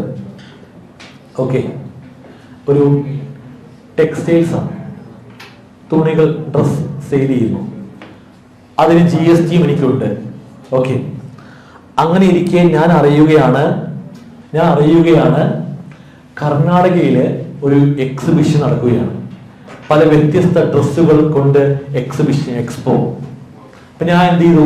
പ്ലാൻ ചെയ്യുന്നു, കേരളത്തിലെ എന്റെ ഷോപ്പിൽ നിന്നും കുറെ വ്യത്യസ്തമായ ഡ്രസ്സുകൾ കൊണ്ട് കർണാടകയിലുള്ള എക്സിബിഷൻ കൊണ്ട് സ്റ്റാള് റെഡിയാക്കാം. ആരെങ്കിലും വന്നാ സെയിലാക്കാമല്ലോ. ആ പ്ലാനിങ് എനിക്ക്. GST റൂൾ പ്രകാരം നമുക്കറിയാം, നമ്മൾ മറ്റൊരു സ്റ്റേറ്റിൽ പോയി ടാക്സബിൾ സപ്ലൈ ചെയ്യുകയാണെങ്കിൽ അവിടെ രജിസ്ട്രേഷൻ നിർബന്ധം വേണം. ഓക്കെ, അപ്പോ അവിടെ പോകുന്നത് ആ എക്സിബിഷൻ മാക്സിമം ഒരു 5 ദിവസം ഉണ്ടാവുള്ളൂ. ഓക്കെ, എന്റെ മുമ്പിൽ 2 ഓപ്ഷൻ. ഒന്നുകിൽ എന്ത് ചെയ്യാം? നോർമലി എടുക്കുന്ന പോലെ ഒരു നോർമൽ രജിസ്ട്രേഷൻ എടുക്കാം. അങ്ങനെ നോർമൽ രജിസ്ട്രേഷൻ എടുത്തു കഴിഞ്ഞാൽ പ്രത്യേകത, നമുക്ക് ആ 5 ഡേയ്സ് കഴിഞ്ഞ ശേഷം ആവശ്യമില്ല. ഓക്കെ, പക്ഷെ അങ്ങനെ ഷോർട്ട് പീരീഡിലേക്ക് ആണെങ്കിൽ നോർമൽ GST എടുക്കേണ്ട ആവശ്യമില്ല. അങ്ങനെ ഫോർ ഷോർട്ട് പീരീഡ് ആണെങ്കിൽ നമുക്ക് എടുക്കാൻ പറ്റിയ സ്കീമാണ് CTP, കാഷ്വൽ ടാക്സബിൾ പേഴ്സൺ.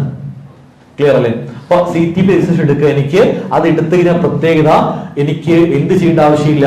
ആ 5 ഡേയ്സ് ആകുമ്പോൾ അത് ക്യാൻസലേഷൻ ആപ്ലിക്കേഷൻ കൊടുക്കേണ്ട ആവശ്യമൊന്നുമില്ല. നോർമൽ GST ആണെങ്കിലോ എനിക്ക് അവസാനിപ്പിക്കേണ്ടത് ക്യാൻസലേഷൻ ആപ്ലിക്കേഷൻ ഞാൻ കൊടുക്കേണ്ടതാണ്. ഓക്കെ, അതിനുശേഷം GSTR 10 എന്നൊരു ഫോമൊക്കെ ഫയൽ ചെയ്യണം. ഓക്കെ, പക്ഷെ ഇതാണ് അങ്ങനെയൊന്നും വേണ്ട. ആ 5 ഡേയ്സ് ആകുമ്പോൾ ഓട്ടോമാറ്റിക് ക്യാൻസൽ ആയി പോയിക്കോളും.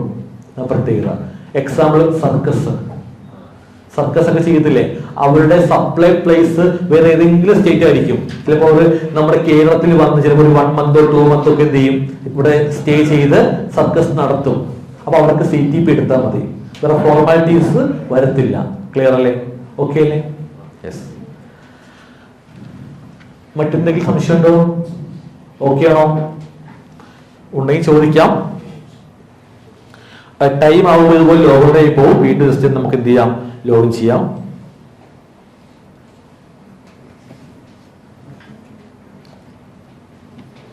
നമ്മൾ ഒന്നാമത്തെ ടേബിള് ഫില്ല് ചെയ്തു. ഓക്കെ, പക്ഷെ നമ്മൾ സേവ് കൊടുത്തില്ല അല്ലേ? സംശയമുണ്ടെങ്കിൽ ചോദിക്കാൻ മടി കാണിക്കേണ്ട ആവശ്യമില്ല. ഞാൻ പറഞ്ഞ പോലെ ചെയ്താൽ മതി. സംശയം ചോദിക്കാതിരുന്നാൽ നിങ്ങൾക്ക് ബെനിഫിറ്റ് ഉണ്ടാവത്തില്ല. ഓക്കെ,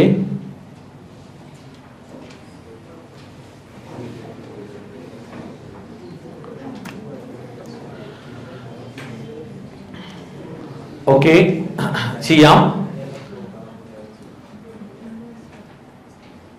ഓക്കെ, ഞാൻ ഒന്നുകൂടെ ജസ്റ്റ് ഫില്ല് ചെയ്യുന്നു. പ്രൊപ്രൈറ്റർഷിപ്പ് കൊടുത്തു. ദെൻ റീസൺ നമുക്ക് വോളണ്ടറി സെലക്ട് ചെയ്യാം. ഓക്കെ, നമുക്ക് 1-ാം തീയതി സ്റ്റാർട്ട് ചെയ്തു. ഇത് നമുക്ക് എന്ത് ചെയ്യാം, സേവ് കൊടുക്കാം അല്ലെ? സംശയമില്ലല്ലോ? ഓക്കെ അല്ലേ? ശരി. സോ സേവ് കൊടുത്തു. സേവ് ആയപ്പോ ആ ഒരു ടേബിൾ ഈ കളറിൽ ബ്ലൂ കളറിൽ വന്നു, ടിക്കും വന്നു. ഓക്കെ അല്ലേ? രണ്ടാമത്തെ ടേബിൾ ഓപ്പൺ ആയിട്ടുണ്ട്. പേരെന്താ? പ്രൊമോട്ടർ ഓർ പാർട്ട്നേഴ്സ് ആണ് കൊടുക്കേണ്ടത്. നമ്മുടേത് പ്രൊപ്രൈറ്റർഷിപ്പ് ആയതുകൊണ്ട് പ്രൊപ്രൈറ്ററിന്റെ ഡീറ്റെയിൽസ് കൊടുക്കേണ്ടതാണ്. അത് പ്രൊപ്രൈറ്ററിന്റെ പേഴ്സണൽ ഡീറ്റെയിൽസ് കൊടുക്കേണ്ടതാണ്. പ്രൊപ്രൈറ്ററിന്റെ പേരെന്താണ്, പ്രൊപ്രൈറ്റർ എവിടെ താമസിക്കുന്നു, പ്രൊപ്രൈറ്ററിന്റെ വീട്, അഡ്രസ്, കാര്യങ്ങൾ കൊടുക്കേണ്ടതാണ്. ക്ലിയർ അല്ലേ? Okay, yes. മനസ്സിലായോ? ചെയ്യാലോ? ഓക്കെ. ഇവിടെ ഡീറ്റെയിൽസ് ഓഫ് പ്രൊപ്രൈറ്ററിന് കാണുന്നുണ്ട് അല്ലെ? ഹെഡിങ് എടുത്തു പറയുന്നു. പേഴ്സണൽ ഇൻഫർമേഷൻ കൊടുക്കേണ്ടത് ഇവിടെ, ഒഫീഷ്യൽ ഒന്നും അല്ല. ഫസ്റ്റ് നെയിം ഒക്കെ ഇവിടെ ഓട്ടോമാറ്റിക് വന്നു.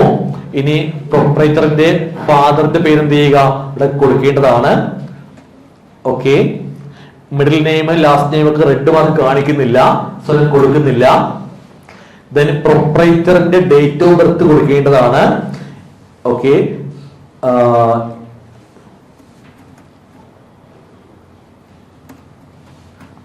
ദെൻ അടുത്ത ശേഷം ചെയ്യേണ്ടത് നമ്പർ കൊടുക്കേണ്ടതാണ്. ഓക്കെ,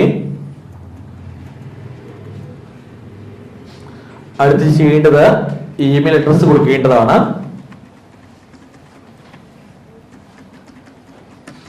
കൊടുത്തു.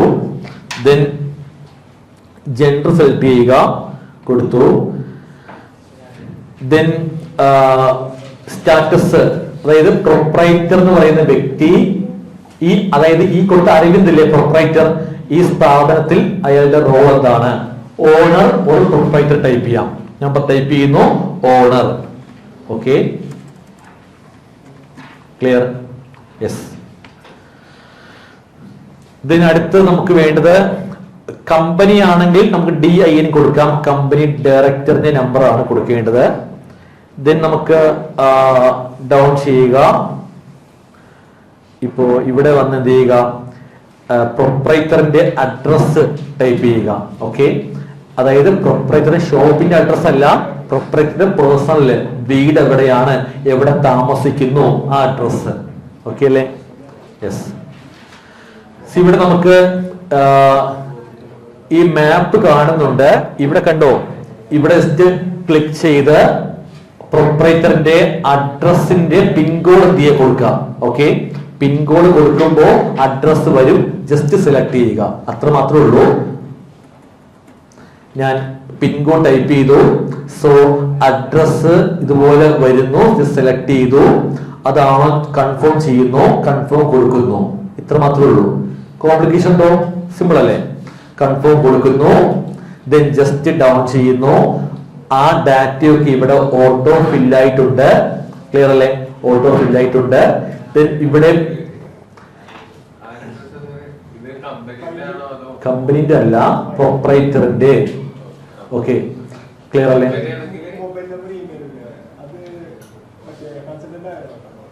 പ്രോബ്ലം ഇല്ല. ഇവിടെ നമുക്ക് റിട്ടേൺ ഫയലിംഗ് ചെയ്യുമ്പോൾ നമുക്ക് ഓതറൈസേഷനും വെരിഫിക്കേഷനും ഒക്കെ വരേണ്ടത് കൊടുക്കേണ്ടത് ഇവിടെ അല്ല. ഈ മൂന്നാമത്തെ ഓതറൈസ് സിഗ്നേറ്ററിയില്ലേ അവിടെ കൊടുത്താൽ മതി. ഇവിടെ കൊടുക്കുന്ന നമ്പർ മൊബൈലൊക്കെ ആരുടെ ആയാലും പ്രോബ്ലം ഇല്ല. ഓക്കെ അല്ലേ? യെസ്,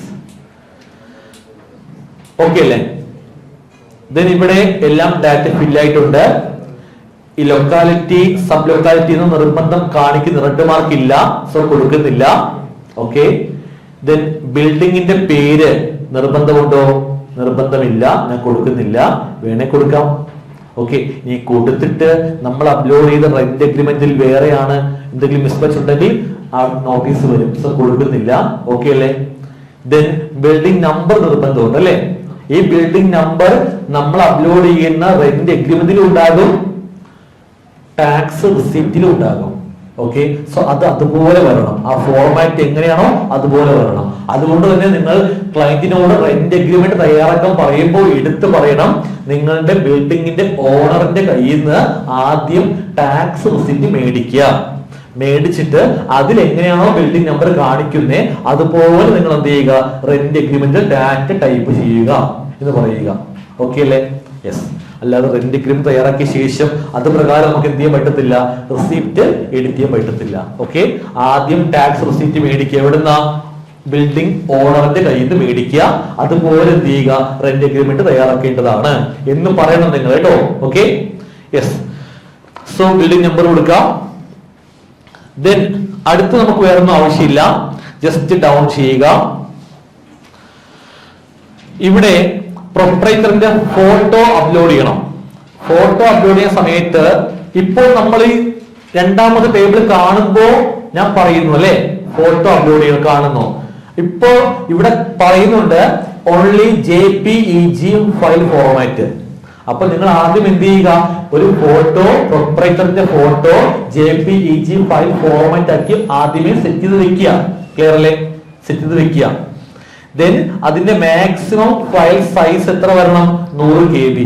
100 KB ഫയൽസ് നമുക്ക് എന്ത് ചെയ്യാം, ഫോട്ടോ അപ്ലോഡ് ചെയ്യാം. ഇവിടെ ചൂസ് ഫയൽ കാണുന്നുണ്ട്, അവിടെ എന്ത് ചെയ്യാം, ജസ്റ്റ് ക്ലിക്ക് ചെയ്ത് നമുക്ക് എന്ത് ചെയ്യാം, ഫോട്ടോ അപ്ലോഡ് ചെയ്യാൻ സാധിക്കും. Okay. Okay. So photo upload ചെയ്തു. ഓക്കെ. ഇനി ശ്രദ്ധിക്കേണ്ട പോയിന്റ്, ഞാൻ രണ്ടാമത്തെ ഇപ്പൊ ചെയ്യുന്നേ, രണ്ടാമത്തെ ടേബിളിനകത്ത് ഡാറ്റയൊക്കെ എന്താക്കി, ഫില്ലാക്കി അല്ലെ? ഇനി അടുത്ത പോയിന്റ്, ഞാൻ സേവ് ആൻഡ് കണ്ടിന്യൂ ചെയ്യും മുമ്പ് ശ്രദ്ധിക്കേണ്ടത്, മൂന്നാമത്തെ ടേബിളിന്റെ പേരെന്താ? Authorised signatory. നമുക്ക് ഒരാളെ സൈനിങ് പവർ ഏൽപ്പിക്കുന്നു. ഓക്കെ. ഓതറൈസേഷൻ ഫോർ സൈനിങ്, ആ പവർ കൊടുക്കുന്നു. അത് ആർക്കാണ് കൊടുക്കുന്നേ? അങ്ങനെ. ക്ലിയർ അല്ലേ? അതായത് നമ്മളിപ്പോ ഒരു പാർട്ട്ണർഷിപ്പ് സ്ഥാപനമാണെങ്കിൽ ഈ രണ്ടാമത്തെ ടേബിളില്ലേ, പ്രൊമോട്ടർ പാർട്ട്നേഴ്സ്, എത്ര പാർട്ട്നേഴ്സ് ഉണ്ടോ അവരെയൊക്കെ എന്ത് ചെയ്യും, ഇവിടെ ആഡ് ചെയ്യും. അതായത് ഒരാൾ ഇങ്ങനെ ആഡ് ആക്കിയ ശേഷം അവസാനം ലാസ്റ്റ് വന്നിട്ട് ഇവിടെ കണ്ടോ, ഇവിടെ ആഡ് എന്ന ഓപ്ഷൻ ഉണ്ട്, അത് കൊടുത്ത് നമ്മൾ എന്ത് ചെയ്യും, വീണ്ടും അടുത്ത ആളെ ആഡ് ചെയ്യും. ക്ലിയർ അല്ലേ? യെസ്. പാർട്ട്ണർഷിപ്പ് കമ്പനിക്കാണ് അങ്ങനെ ചെയ്യാൻ ഓപ്ഷൻ ഉണ്ട്. അപ്പൊ അങ്ങനെ ചെയ്യുകയാണെങ്കിൽ അതിൽ ഒരാളായിരിക്കും ആര്, ഓതറൈസ്ഡ് സിഗ്നേറ്ററി ആക്കുന്നത്. ക്ലിയർ അല്ലേ?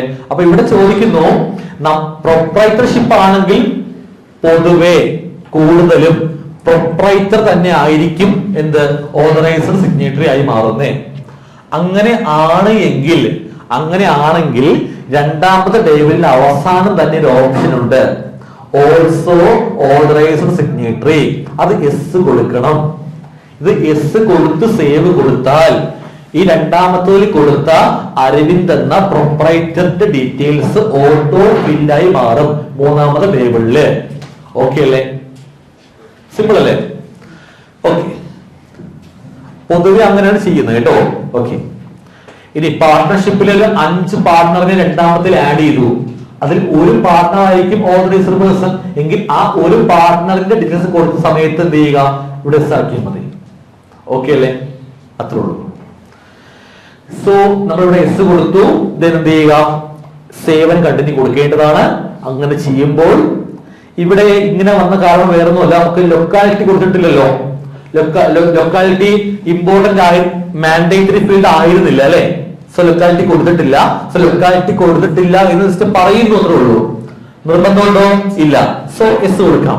ലൊക്കാലിറ്റി കൊടുത്തിട്ടില്ല, കണ്ടിന്യൂ ചെയ്യാമോ? ഷുവർ, യെസ് കൊടുത്തു. ഓക്കെ, സോ അങ്ങനെ നമ്മൾ മൂന്നാമത്തെ ടേബിൾ ഓപ്പൺ ആയിട്ടുണ്ട്. ഓക്കെ അല്ലേ? മൂന്നാമത്തെ ടേബിൾ ഓപ്പൺ ആയിട്ടുണ്ട്. രണ്ടാമത്തെ ടേബിൾ സേവ് ആക്കി. സോ ബ്ലൂ കളർ വന്നു, ടിക്കും വന്നു. ഓക്കെ അല്ലേ? സോ മൂന്നാമത്തെ ടേബിളിനകത്ത് authorised signatory details table 2 auto populate വന്നു അല്ലേ? നമുക്ക് ജസ്റ്റ് എന്ത് ചെയ്ത് ജസ്റ്റ് നോക്കിയാൽ മാത്രം മതി. എല്ലാം വന്നിട്ട് എല്ലാം ഓക്കെ ആണ്, വേറെ ചെയ്യേണ്ട ആവശ്യമില്ല. ഓക്കെ അല്ലേ? യെസ്. ഇനി ഇവിടെ റെഡിൽ കാണിക്കുന്നുണ്ട് പ്രൊപ്രൈറ്റർഷിപ്പ് ആയതുകൊണ്ട് ഓതറൈസർ സിഗ്നേറ്ററിക്ക് പ്രത്യേകം പ്രൂഫ് ഒന്നും വേണ്ട. പക്ഷെ പാർട്ട്ണർഷിപ്പോ കമ്പനിയോ ആയിരുന്നുവെങ്കിൽ നമ്മൾ ആരെയാണോ ഓതറൈസർ ആക്കി മാറ്റുന്നേ കമ്പനി ലെറ്റർ പാഡിൽ, കമ്പനിയുടെ ലെറ്റർ പാഡിൽ എന്ത് ചെയ്യുക, ഈ വ്യക്തിയെ നമ്മൾ ഓതറൈസർ സിഗ്നേറ്ററിലേക്ക് മാറ്റുന്നു എന്ന് തയ്യാറാക്കിയ ഒരു പ്രൂഫ് ഡോക്യുമെന്റ് അപ്ലോഡ് ചെയ്യണം. ഓക്കെ അല്ലേ? യെസ്. പ്രൊപ്രൈറ്റർഷിപ്പ് ആയതുകൊണ്ട് അങ്ങനെ ഒന്നും ആവശ്യം നിർബന്ധമില്ല എന്നാ പറയുന്നത് ഇവിടെ. റെഡി അല്ലേ? ഓക്കെ. പക്ഷേ ഇവിടെ ഒരു കാര്യം ചെയ്യേണ്ടത്, ശ്രദ്ധിക്കേണ്ടത്, നമുക്ക് ഒന്നിൽ കൂടുതൽ ആൾക്കാരെ നമുക്ക് എന്ത് ചെയ്യാം, ഓതറൈസ്ഡ് പേഴ്സൺ ആക്കി മാറ്റാം. അങ്ങനെ മാറ്റാൻ വേണ്ടിയാണ് ഇവിടെ അവസാനം ആഡ് ന്യൂ ഓപ്ഷൻ കാണുന്നത്. ക്ലിയർ അല്ലേ? യെസ്. നമ്മളൊരു 1, 2, 3 ആൾക്കാരൊക്കെ ഇങ്ങനെ ആഡ് ചെയ്താൽ തന്നെ അതിൽ ഒരു വ്യക്തിയായിരിക്കും പ്രൈമറി ഓതറൈസ്ഡ് പേഴ്സൺ. ഓക്കെ, അപ്പോൾ ആ പ്രൈമറി ഓതറൈസ്ഡ് പേഴ്സൺ ഈ അരവിന്ദ് ആണെങ്കിൽ മുകളിലായിട്ടൊരു ഓപ്ഷൻ ഉണ്ട്, കണ്ടോ? ഇത് ടിക്ക് ചെയ്യണം. ഓക്കെ, എന്താ പറയുന്നത്? പ്രൈമറി ഓതറൈസ്ഡ് സിഗ്നേറ്ററി, അത് എന്ത് ചെയ്യുക, ടിക്ക് ചെയ്യുക. ക്ലിയർ അല്ലേ? സോ ഈ പ്രൊപ്രൈറ്റർഷിപ്പ് എന്ന ഈ സ്ഥാപനത്തിൽ അരവിന്ദ് എന്ന പ്രൊപ്രൈറ്റർ മാത്രമാണ് എന്ത്, ഓതറൈസ്ഡ് സിഗ്നേറ്ററി വരുന്നത്, മറ്റാരുമില്ല. അപ്പൊ എന്ത് ചെയ്യുക, അവിടെ ടിക്ക് ചെയ്യേണ്ടതാണ്. ഓക്കെ അല്ലേ? അത് നിങ്ങൾ വിട്ടുപോകരുത്. കാരണം ഈ ഓപ്ഷൻ ടിക്ക് ചെയ്യാതെ സേവ് ആൻഡ് കണ്ടിന്യൂ കൊടുത്താലും സേവ് ആകും. ഓക്കെ, അവസാനം ഈ വെരിഫിക്കേഷൻ അവിടെ പോകുമ്പോൾ വെരിഫിക്കേഷൻ സബ്മിറ്റ് ബട്ടൺ ആക്റ്റീവ് ആവത്തില്ല. മാൻഡേറ്ററി ഫീൽഡ് ഏതെങ്കിലും ഒന്ന് മിസ്സാക്കിയിട്ടാണ് പോയതെങ്കിൽ വെരിഫിക്കേഷൻ അവിടെ സബ്മിറ്റ് ബട്ടൺ ആക്റ്റീവ് ആവത്തില്ല. അപ്പൊ നമ്മൾ എന്ത് ചെയ്യും, എല്ലാ ടേബിളും ഓപ്പൺ ആക്കി നോക്കും, റെഡ് മാർക്കുള്ള ഏതെങ്കിലും വിട്ടുപോയോ എന്ന്. പക്ഷെ അതെല്ലാം ഫില്ലായിരിക്കും, ഈ ഓപ്ഷൻ മാത്രമായിരിക്കും നമ്മൾ ടിക്ക് ചെയ്യാൻ വിട്ടുപോയത്, കണ്ടെത്താൻ പാടായിരിക്കും. അതുകൊണ്ട് എടുത്തു പറയുന്നത് ഈ മൂന്നാമത്തെ ടേബിളിൽ കാണുന്ന പ്രൈമറി എന്ന ഓപ്ഷൻ ടിക്ക് ചെയ്ത് പോകേണ്ടതാണ്, നിർബന്ധമാണ്. അതുപോലെ നോട്ടിൽ വെക്കുക കേട്ടോ, അല്ലെങ്കിൽ മറന്നു പോകും. ഓക്കെ അല്ലേ? യെസ്, മനസ്സിലായോ? ഓക്കെ. GST രജിസ്ട്രേഷൻ ചെയ്യുന്ന ആദ്യ സമയത്തൊക്കെ ഈ ഓപ്ഷൻ ടിക്ക് കൊടുക്കാൻ വിട്ടുപോയത് കൊണ്ട് ഒരുപാട് ടൈം വെറുതെ പോയിട്ടുണ്ട്. അതുകൊണ്ടാണ് ഞാൻ പറയുന്നത് ആ ഓപ്ഷൻ ടിക്ക് കൊടുക്കേണ്ടതാണ് മൂന്നാമത്തെ ടേബിൾ ഫില്ല് ചെയ്യുമ്പോൾ. അത് പ്രത്യേകം നോട്ട് ചെയ്യുക. ഓക്കെ അല്ലേ? യെസ്. സോ നമുക്ക് എന്ത് ചെയ്യാം, മൂന്നാമത്തെ ടേബിൾ എന്ത് ചെയ്യാം, സേവ് ആൻഡ് കണ്ടിന്യൂ കൊടുക്കാം. ഓക്കെ. സോ നെക്സ്റ്റ് അതെന്തായി, സേവ് ആയി അല്ലേ? അടുത്ത നാലാമത്തെ ടേബിൾ പറയുന്നു ഓതറൈസ്ഡ് റെപ്രസെന്റേറ്റീവ് പറയുന്നത്. അതായത് ഈ ഓതറൈസ്ഡ് ആയ വ്യക്തിക്ക് റെപ്രസെന്റേറ്റീവ് ആയിട്ട് പകരം മറ്റാരെങ്കിലും വേണമെങ്കിൽ എന്ത് ചെയ്യാം, ഡിക്ലെയർ ചെയ്യാം. ഓക്കെ, ഫോർ എക്സാമ്പിൾ ഇപ്പോ ഏതെങ്കിലും CA കാരനെയോ CMക്കാരനെയോ ടാക്സ് പ്രാക്ടീഷണറിനെയോ അഡ്വക്കേറ്റുമാരെയോ അങ്ങനെ ഏതെങ്കിലും ഒരാളെ എന്ത് ചെയ്യാം, ആ ഓതറൈസ്ഡ് പേഴ്സണ് ലീഗൽ ആയിട്ടുള്ള ഒരാളെ എന്ത് ചെയ്യാം, ഡിക്ലെയർ ചെയ്യാം.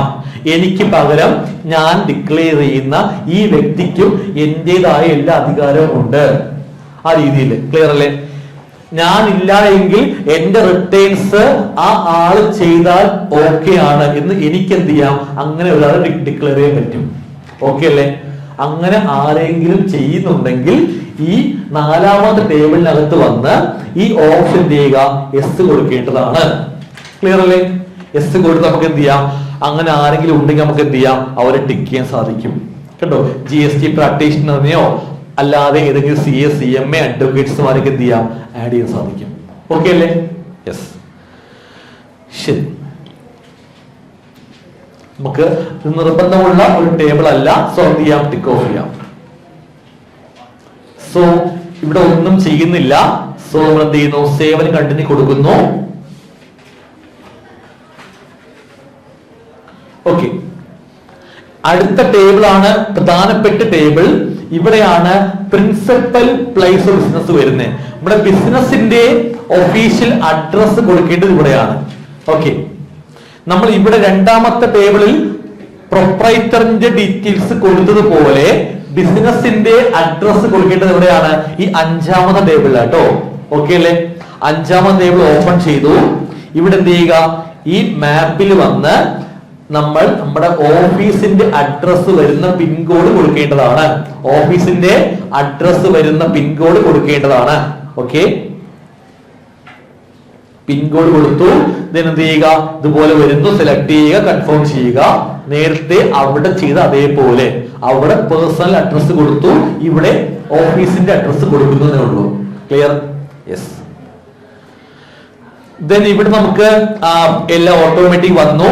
ദെൻ നമുക്ക് എന്ത് ചെയ്യുക, ബിൽഡിംഗ് നമ്പർ കൊടുക്കുക അല്ലെ, ഓഫീസിന്റെ ബിൽഡിംഗ് നമ്പർ കൊടുക്കുന്നു. ഓക്കെ, ദെൻ നെക്സ്റ്റ് ചെയ്യേണ്ടത് ഇവിടെ കണ്ടോ, ഇവിടെ നമ്മുടെ പല പല ഡിപ്പാർട്ട്മെന്റിനും ഓരോ ഹെഡ് ഓഫീസ് ഉണ്ട്. അതുപോലെ GSTക്ക് ബന്ധമുണ്ട് ഹെഡ് ഓഫീസ് ഉണ്ട്, കമ്മീഷണറേറ്റ് ഓഫീസ് എന്ന് പറയും. ഓക്കെ, കേരളത്തിൽ 3 ഇടത്തുണ്ട്, Trivandrum, Kochi, Calicut. Okay, commissionerate office എന്നാ പറയുന്നത്. അതിന്റെ അണ്ടറിൽ എന്ത് വരുന്നുണ്ട്, ഡിവിഷൻ ഓഫീസ് ഉണ്ട്, റേഞ്ച് ഓഫീസ് ഉണ്ട്, വാർഡ് ഓഫീസ് ഒക്കെ ഉണ്ട്. അത് ഏത് ഓഫീസാണ്, നമ്മുടെ കമ്മീഷണറേറ്റ് ഓഫീസ് ഏതാണ്, നമ്മുടെ ഡിവിഷൻ ഓഫീസ് ഏതാണ്, നമ്മുടെ റേഞ്ച് ഓഫീസ് ഏതാണ്, നമ്മുടെ വാർഡ് ഓഫീസ് ഏതാണെന്ന് നമ്മൾ നോക്കേണ്ട ആവശ്യമില്ല.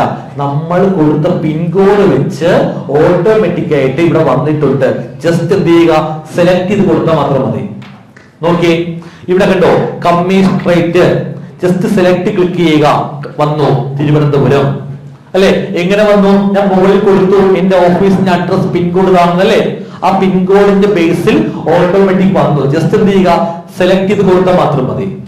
സെലക്ട് ക്ലിക്ക് ചെയ്യുക, സെലക്ട് ചെയ്യുക, തിരുവനന്തപുരം. അപ്പൊ തിരുവനന്തപുരം കമ്മീഷണറേറ്റ് ഓഫീസിന്റെ അണ്ടറിലുള്ള ഏത് ഡിവിഷൻ ഓഫീസ് നമ്മുടേത്, ഡിവിഷൻ ക്ലിക്ക് ചെയ്യുക, Thiruvananthapuram south division just select ചെയ്യുക, അത്രേ ഉള്ളൂ. Okay, range office just click ചെയ്യുക, നെയ്യാറ്റിൻകര റേഞ്ച് കൊടുത്തു. സർക്കിൾ ഇവിടെ എന്താ കൊടുക്കേണ്ടത്, tax pair service circle Neyyattinkara. Clear അല്ലേ? അത് ഓട്ടോമാറ്റിക് വന്നു അവിടെ. ഓക്കെ, ഓട്ടോമാറ്റിക്കലി വന്നു അവിടെ. മനസ്സിലായല്ലോ? ഓക്കെ, ശരി. ഇവിടെ ചെയ്യേണ്ടത് നമ്മുടെ ഓഫീസ് ബിൽഡിംഗ് വാടകയ്ക്കാണോ സ്വന്തമാണോ പറഞ്ഞില്ലേ, അത് കൊടുക്കുക. ഇവിടെ റെന്റ് ആണെങ്കിൽ എന്ത് ചെയ്യുക, റെന്റ് എന്ന് കൊടുക്കുക, റെന്റഡ് എന്ന് കൊടുക്കുക. ക്ലിയർ അല്ലേ? റെന്റ് കൊടുത്താൽ അതിന്റെ ഡോക്യുമെന്റ് ഇവിടെ എന്ത് ചെയ്യുക, അപ്ലോഡ് ചെയ്യുക. ഓക്കെ, സെലക്ട് ചെയ്യുക. ഇവിടെ റെന്റ് കൊടുത്തുവെങ്കിൽ അതിന് അപ്രോപ്രിയേറ്റ് ആയ ഡോക്യുമെന്റ് എന്താ അപ്ലോഡ് ചെയ്യേണ്ടത്, റെന്റ് അഗ്രിമെന്റ്. ക്ലിയർ അല്ല? അല്ലാതെ റെന്റ് എന്ന് കൊടുത്തിട്ട് ഇലക്ട്രിസിറ്റി ബിൽ കൊടുത്ത് ശരിയാവോ? ഇല്ല. ആലോചിക്കുക കേട്ടോ. ഓക്കെ, ഇവിടെ പല ഓപ്ഷൻസ് കാണുന്നുണ്ടെങ്കിൽ പോലും നമ്മൾ റെന്റ് കൊടുത്താൽ റെന്റ് അഗ്രിമെന്റ് കൊടുക്കുക, എങ്കിലേ എന്താവുള്ളൂ, അപ്രൂവ് ആവത്തുള്ളൂ. Okay, so rent agreement select ചെയ്യുക, ആ റെന്റ് അഗ്രിമെന്റ് അപ്ലോഡ് ചെയ്യുക. ഫയൽ എങ്ങനെ വരുന്നത്, ഫയൽ PDF ആവാം, JPEG ഫോർമാറ്റ് ആവാം. മാക്സിമം സൈസ് എത്രയാ, 1.9 MB. 1.9 MB. ക്ലിയർ അല്ലേ? ജസ്റ്റ് എന്ത് ചെയ്യുക, ചൂസ് ഫയൽ കൊടുക്കുക, നമുക്ക് റെന്റ് അഗ്രിമെന്റ് അപ്ലോഡ് ചെയ്യുക. റെഡി അല്ലേ? യെസ്. ഓക്കെ, അടുത്ത് ചെയ്യേണ്ടത് ഇവിടെ കണ്ടോ, ഇവിടെ വന്നിട്ട് നമുക്ക് എന്ത് ചെയ്യുക, നമ്മുടെ ടാക്സ് റിസിപ്റ്റ് എന്ത് ചെയ്യുക, സെലക്ട് ചെയ്യുക. ടാക്സ് റിസിപ്റ്റ് സെലക്ട് ചെയ്യുക. ദെൻ അത് അപ്ലോഡ് ചെയ്യുക. അത് എങ്ങനെയാവാം, PDF ആകാം, JPEG ഫോർമാറ്റ് ആകാം. മാക്സിമം സൈസ് എത്രയാ, 500 KB. ഓക്കെ, അത് നേരത്തെ നമ്മൾ എന്ത് ചെയ്യുക, ഓർത്ത് പ്രീ പ്ലാൻഡ് ആക്കി ആ ഡോക്യുമെന്റ് അതേ സൈസിൽ കംപ്രസ് ചെയ്ത് നമ്മൾ അപ്ലോഡ് ആക്കി വെക്കുക നേരത്തെ. ഓക്കെ, സോ നമുക്ക് എന്ത് ചെയ്യാം, അത് ഇവിടെ അപ്ലോഡ് ചെയ്യാം. റെഡി അല്ലേ? യെസ്, ഇത്രേ ഉള്ളൂ. ഇത്രയും ചെയ്തപ്പോൾ നമ്മൾ ഡോക്യുമെന്റ്സ് എല്ലാം എന്തായി, അപ്ലോഡ് ആയിട്ടുണ്ട്. ഓക്കെ, ഇത് ഇവിടെ എന്ത് ചെയ്യുക, നമ്മുടെ ബിസിനസ് എന്ത് ടൈപ്പ് ആണെന്ന് എന്ത് ചെയ്യുക, ജസ്റ്റ് സെലക്ട് ചെയ്യുക. ഇപ്പോ റീറ്റെയിൽ ബിസിനസ് ആണോ, കോൺട്രാക്ട് ആണോ, ജസ്റ്റ് എന്ത് ചെയ്യുക, സെലക്ട് ചെയ്യുക. ഇത്ര മാത്രമേ ഉള്ളൂ. ഇത്രയും ഡാറ്റ ചെയ്യുക മാത്രമാണ് നമ്മുടെ ഈ എത്രാമത്തെ ടേബിൾ, ഇത് 6ാമത്തെ അല്ലേ, ഇതിന് വരിക. ഓക്കെ അല്ലേ? യെസ്, 5ാമത്തെ ടേബിൾ വരിക. അപ്പോ ഇത് ഓക്കെ ആണോ? ഏതെങ്കിലും പോയിന്റ് സംശയമുണ്ടോ? ഇല്ല, ഓക്കെ ആണ്. ഓക്കെ, ശരി. സോ ഇവിടെ അവസാനം വരുമ്പോ അതായത് ഇതിന്റെ അടുത്ത ടേബിൾ എന്താ പറയുന്നേ, അഡീഷണൽ പ്ലേസ് ബിസിനസ് അല്ലേ പറയുന്നേ. എന്ന് പറഞ്ഞാൽ നമുക്ക് സെയിം സ്റ്റേറ്റിൽ, കേരളത്തിൽ വേറെ ബ്രാഞ്ച് ഉണ്ടെങ്കിൽ ആ ബ്രാഞ്ചിന് സെപ്പറേറ്റ് GST ആവശ്യമുണ്ടോ? വേണ്ട, ഇതിന്റെ കൂടെ തന്നെ കാണിച്ചു പോയാൽ മാത്രം മതി. ഓക്കെ അല്ലേ? അപ്പൊ അങ്ങനെയും ഡൗട്ടുകൾ ചോദിക്കും ക്ലയൻസ് അല്ലെ. സാർ, എനിക്കൊരു ബ്രാഞ്ച് ഉണ്ട് കൊല്ലത്ത്, അപ്പൊ അതിന്റെ പ്രത്യേകം GST ആവശ്യമുണ്ടോ? വേണ്ട, വേണമെങ്കിൽ എടുക്കാം, നിർബന്ധമില്ല അല്ലെ. നമുക്ക് എന്ത് ചെയ്യാം, ഇതിനകത്ത് തന്നെ എന്ത് ചെയ്യാം, എന്റെ അഡീഷണൽ പ്ലേസ് ആണെന്ന് പറഞ്ഞ് ആഡ് ചെയ്യാം. അപ്പൊ രണ്ടിനും സെയിം GST നമ്പർ വരും അല്ലെ.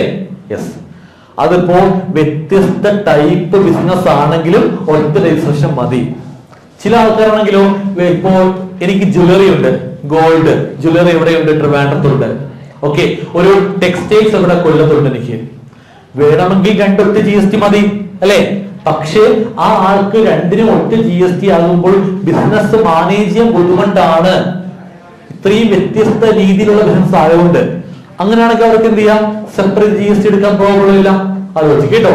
അപ്പോ ഒരു സ്റ്റേറ്റിൽ ഒന്നിൽ കൂടുതൽ ബിസിനസ് ഉണ്ടെങ്കിൽ ഒറ്റ GST എടുത്താൽ മതി. അപ്പൊ ബാക്കിയുള്ളതിനൊക്കെ എന്ത് ചെയ്യുക, അഡീഷണൽ പ്ലേസ് ആയിട്ട് എന്ത് ചെയ്യാം, ഇവിടെ കൊടുക്കാൻ സാധിക്കും. അങ്ങനെ നിങ്ങൾ അഡീഷണൽ പ്ലേസ് കൊടുക്കുകയാണെങ്കിൽ എന്ത് ചെയ്യുക, ഇവിടെ വന്ന് അവസാനം ഒരു ഓപ്ഷൻ ഉണ്ട്, ഹാവ് അഡീഷണൽ പ്ലേസ് ബിസിനസ് എന്ത് ചെയ്യുക, ജസ്റ്റ് എസ് കൊടുക്കുക. ഇത് എസ് കൊടുത്തിട്ട് സേവ് കൊടുത്താൽ അടുത്ത ടേബിളിൽ ബ്രാഞ്ചിനെ ആഡ് ചെയ്യാൻ സാധിക്കും. ഓക്കെ അല്ലേ? മനസ്സിലായോ? ഓക്കെ. സോ ഇപ്പൊ നമുക്ക് നോ കൊടുക്കാം, ബ്രാഞ്ചസ് ഇല്ല. സോ നോ കൊടുക്കുന്നു, കൺഫേം, സേവ് കണ്ടിന്യൂ കൊടുക്കാം. ലൊക്കാലിറ്റി കൊടുത്തിട്ടില്ല, കൺഫേം ചെയ്യാം. Yes, okay. So additional place നമ്മൾ കൊടുക്കുന്നില്ല. ഓക്കെ അല്ലേ? ഇവിടെ പറയുന്നുണ്ട് കേട്ടോ, അങ്ങനെ കൊടുക്കുന്നുണ്ടെങ്കിൽ ആദ്യം എന്ത് ചെയ്യുക, ഈ പ്രിൻസിപ്പൽ പ്ലേസിൽ പോയിട്ട് അവിടെ എസ് കൊടുത്തിട്ട് വരൂ എന്നാ പറയുന്നത്. ഓക്കെ, സോ നമുക്ക് എന്ത് ചെയ്യാം, ഇവിടെ കണ്ടിന്യൂ ചെയ്യാം. സോ നമ്മൾ ഡാറ്റ എന്തെങ്കിലും കൊടുത്തിട്ട് സേവ് ആക്കുമ്പോഴാണ് ഈ ബ്ലൂ കളറിൽ വരുന്നത് അല്ലെ. ഡാറ്റ ഒന്നും കൊടുക്കാതെ സേവ് കൊടുത്താൽ ബ്ലൂ ആയി മാറുന്നില്ല. ഓക്കെ, സോ ഇവിടെ അടുത്ത ടേബിൾ ഉണ്ടോ, ഗുഡ്സ് ആൻഡ് സർവീസസ് അല്ലെ. നമ്മൾ എന്തെല്ലാം ഗുഡ്സ് ആണ്, എന്തെല്ലാം സർവീസ് ആണ് സപ്ലൈ ചെയ്യുന്നത്, ആ ഡീറ്റെയിൽസ് കൊടുക്കുക ഇവിടെ. അത്ര മാത്രമേ ഉള്ളൂ. ഓക്കെ അല്ലേ? Yes. So goods, services. For example നമ്മൾ മൊബൈൽ ഷോപ്പ് അല്ലെ, ഇപ്പോ ഫോൺ എന്ന് കൊടുത്തു. അപ്പൊ എന്ത് ചെയ്യുക, മൊബൈൽ ഫോൺ വന്നു അല്ലെ. അപ്പൊ എന്ത് ചെയ്യുക, അതുപോലെ നമ്മൾ നമ്മുടെ ഗുഡ്സിന്റെ കോഡ് കൊടുത്ത് പോവേണ്ടതാണ്. തിയർട്ടിക്കൽ റൂൾസ് ഒക്കെ അറിയാലോ. HSN കോഡാണ് ശരി കൊടുക്കേണ്ടത് അല്ലെ. ഇവിടെ HSN കോഡ് ഫുൾ ഫോം എന്താ? HSN കോഡിന്റെ ഹാർമണൈസ്ഡ്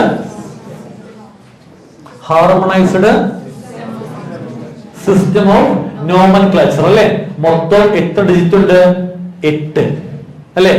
8 ഡിജിറ്റുള്ള കോഡാണ് HSN അല്ലെ. അതിൽ നമ്മൾ കാണിക്കേണ്ടത് എങ്ങനെയാണ്? നമ്മുടെ വാർഷിക വിറ്റുവരവ് 5 കോടി. 5 കോടിക്ക് ബിലോ ആണെങ്കിൽ ഫസ്റ്റ് 6 കാണിക്കും അല്ലെ. ബില്ല് റൈസ് ചെയ്യുമ്പോൾ ഫസ്റ്റ് 4 കാണിക്കും. 5 കോടിക്ക് മേലെ ആണെങ്കിൽ ഫസ്റ്റ് 6 കാണിക്കും. ഓക്കെ, ഇമ്പോർട്ട് എക്സ്പോർട്ട് ആണെങ്കിൽ 8 കാണിക്കും. അപ്പൊ പിന്നെ നോക്കാം. ഓക്കെ, GST വണ്ണാത്തത് വരും കേട്ടോ. അപ്പൊ ഇപ്പൊ ചെയ്യേണ്ടത് ജസ്റ്റ് എന്താ, നമുക്ക് എന്തൊക്കെ ഗുഡ്സ് എന്തൊക്കെ സർവീസ് ഉണ്ട് എന്ന് എന്ത് ചെയ്യുക, ജസ്റ്റ് കൊടുത്തു പോയാൽ മാത്രം മതി. ഇവിടെ പറയുന്നുണ്ട് പ്ലീസ് സ്പെസിഫൈ ടോപ്പ് 5 കമ്മോഡിറ്റീസ് പറയുന്നു. പക്ഷെ നമുക്കിപ്പോ 2 ഉള്ളൂ, 2 കൊടുത്താൽ മതി. ക്ലിയർ അല്ലേ? അങ്ങനെ 10 ഗുഡ്സ് ഉണ്ടെങ്കിൽ 5 കൊടുക്കാം. ആലോചിക്കുക കേട്ടോ. ഒരു സൂപ്പർ മാർക്കറ്റ് ആണെങ്കിൽ എല്ലാം കൊടുക്കേണ്ട ആവശ്യമില്ല, പ്രധാനപ്പെട്ട 5 കൊടുക്കാൻ മതി. ആലോചിക്കുക. ഓക്കെ അല്ലേ? യെസ്. ഇതൊക്കെ നമുക്ക് എപ്പോ വേണോ മാറ്റം വരുത്താം, ഒരു ബുദ്ധിമുട്ടുമില്ല. ഓക്കെ? യെസ്. ഇല്ല, ഇവിടെ പറയുന്നുണ്ടല്ലോ, പ്ലീസ് സ്പെസിഫൈ ടോപ്പ് 5 കമ്പൗണ്ട് പറയുന്നുണ്ടല്ലോ. അതുകൊണ്ട് ജസ്റ്റ് കൊടുത്തു പോകാം കേട്ടോ. കൊടുത്തില്ലെങ്കിൽ പ്രശ്നമൊന്നുമില്ല. Okay, clear. പക്ഷെ ഇതൊക്കെ നമ്മള് ഇങ്ങനെ പറഞ്ഞിട്ട് കൊടുത്തു പോയി കഴിഞ്ഞാൽ കുറച്ചെങ്കിലും നമ്മൾ ഈ GST രജിസ്ട്രേഷൻ എന്ന് പറയുമ്പോൾ തന്നെ ഒരു ഓൺലൈൻ പ്രോസസ് അല്ലേ, നമ്മൾ അവിടെ കാണുന്നില്ലല്ലോ. നമ്മൾ നേരിട്ട് അവിടെ പോയിട്ടോ നേരിട്ട് വന്നിട്ടോ ഉള്ള ഡിസ്കഷന്റെ പുറത്തൊന്നും അപ്രൂവ് ആവുന്നല്ലോ. ഓൺലൈൻ നമ്മൾ ആപ്ലിക്കേഷൻ കൊടുക്കുന്നു, ആ ആപ്ലിക്കേഷൻ ഫോം കണ്ടിട്ട് അതിനോട് നമ്മൾ വിശ്വസിക്കുക ചെയ്യുന്നവർ ഓഫീസർ അല്ലെ. അപ്പൊ നമ്മൾ റെസ്പോൺസിബിലിറ്റി എന്താണ്? അവരെ മാക്സിമം വിശ്വസിപ്പിക്കുക അല്ലെ. അപ്പൊ നമ്മള് 5 കൊടുക്കാൻ പറഞ്ഞു, നമ്മള് നിർബന്ധമില്ലല്ലോ, സ്കിപ്പ് അടിച്ച് പോവാം. പോയിങ്ങനെ അവര് ചിന്തിക്കും, എന്നാലും എന്താ കൊടുക്കാത്ത, എന്തുണ്ടായി പാലിക്കോ, ഒന്ന് നേരിട്ട് പോയി നോക്കാം എന്ന ചിന്ത അവരുള്ളിൽ വരും. നമ്മൾ എന്തിനാണ് ചിന്തിപ്പിക്കുന്നത് അല്ലെ. അവർ കൊടുത്തു പോയി കഴിഞ്ഞാൽ അത്രയും വിശ്വാസം അവർക്ക് വരത്തില്ലേ? ആലോചിക്കുക കേട്ടോ. ക്ലിയർ അല്ലേ? യെസ്. ഓക്കെ അല്ലേ? സോ ഞാൻ ഒരെണ്ണം കൊടുത്തു, സേവ് ആൻഡ് കണ്ടിന്യൂ ക്ലിക്ക് ചെയ്യുക. അടുത്തത് നോക്കിയേ, സ്റ്റേറ്റ് സ്പെസിഫിക് ഇൻഫർമേഷൻ. നമ്മുടെ പ്രൊഫഷണൽ ടാക്സ് എംപ്ലോയി കോഡ്, അതായത് നമുക്ക് നമ്മുടെ എംപ്ലോയീസിനെ പ്രൊഫഷണൽ ടാക്സ് കട്ട് ചെയ്യുന്നുണ്ടെങ്കിൽ അതിന്റെ രജിസ്ട്രേഷൻ പ്രത്യേകം നമുക്ക് എടുക്കേണ്ടതാണ് ഇൻകം ടാക്സ് പ്രകാരം. സ്റ്റേറ്റ് എക്സൈസ് ലൈസൻസ്, ഇതൊക്കെ നമുക്ക് നിർബന്ധമുള്ള കാര്യമല്ല. ഇത് കൊടുത്തില്ലേ പ്രോബ്ലം. ഇപ്പൊ എക്സൈസ് ഒക്കെ ആർക്കാ ബാധകം?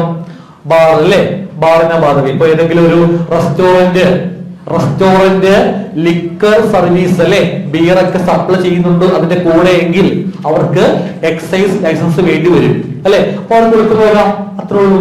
ആലോചിക്കുക കേട്ടോ.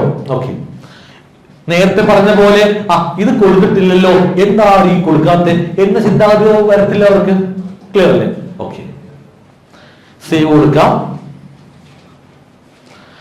അടുത്ത പ്രധാനപ്പെട്ട പോയിന്റ്, അതായത് ഇതെന്താ പറയുന്നേ, നമ്മൾ ആധാർ ഓതന്റിക്കേഷൻ നിർബന്ധമായിട്ടും ചെയ്യേണ്ടതാണ്.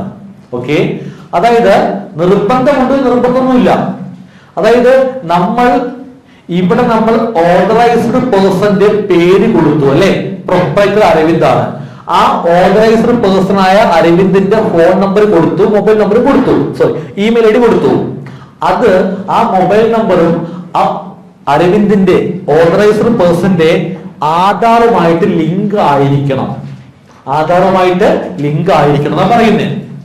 അപ്പൊ നമ്മൾ അടുത്ത ടേബിളിലെ വെരിഫിക്കേഷൻ അതും കൂടി കംപ്ലീറ്റ് ആകുമ്പോൾ രജിസ്ട്രേഷൻ ആപ്ലിക്കേഷൻ ഫിനിഷ് ആകും അല്ലെ.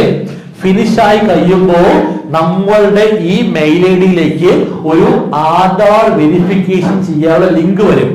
ഓക്കെ, ആ ലിങ്ക് എന്ത് ചെയ്യുക, നമ്മൾ ക്ലിക്ക് ചെയ്യുമ്പോൾ ആധാർ നമ്പർ ചോദിക്കും. ആരുടെ? അരവിന്ദ് എന്ന പ്രൊപ്പറേറ്ററിന്റെ. ഓക്കെ, ആ ആധാർ നമ്പർ കൊടുക്കുമ്പോൾ അരവിന്ദിന്റെ ആധാറുമായിട്ട് മൊബൈൽ നമ്പർ ലിങ്ക് ആണെങ്കിൽ മൊബൈൽ നമ്പറിൽ OTP വരും. ആ OTP കൊടുക്കാം, അത്രേ ഉള്ളൂ. അപ്പൊ എന്തായി? ആധാർ ഓതന്റിക്കേഷൻ കംപ്ലീറ്റ് ആയി.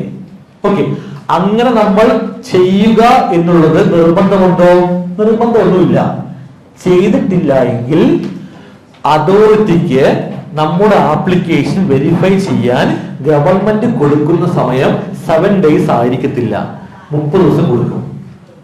ഓക്കെ, 1 മാസം വരെ കൊടുക്കും. അവർ പതിയെ ടൈം എടുത്ത് എന്ത് ചെയ്യത്തുള്ളൂ, അപ്രൂവ് ആക്കത്തുള്ളൂ. മാത്രമല്ല ആധാർ വെരിഫിക്കേഷൻ നടത്താതിരുന്നാൽ അപ്രൂവ് ചെയ്യണമെങ്കിൽ നിർബന്ധമായിട്ടും നമ്മുടെ സൈറ്റ് ഫിസിക്കലി വന്ന് വെരിഫൈ ചെയ്യും.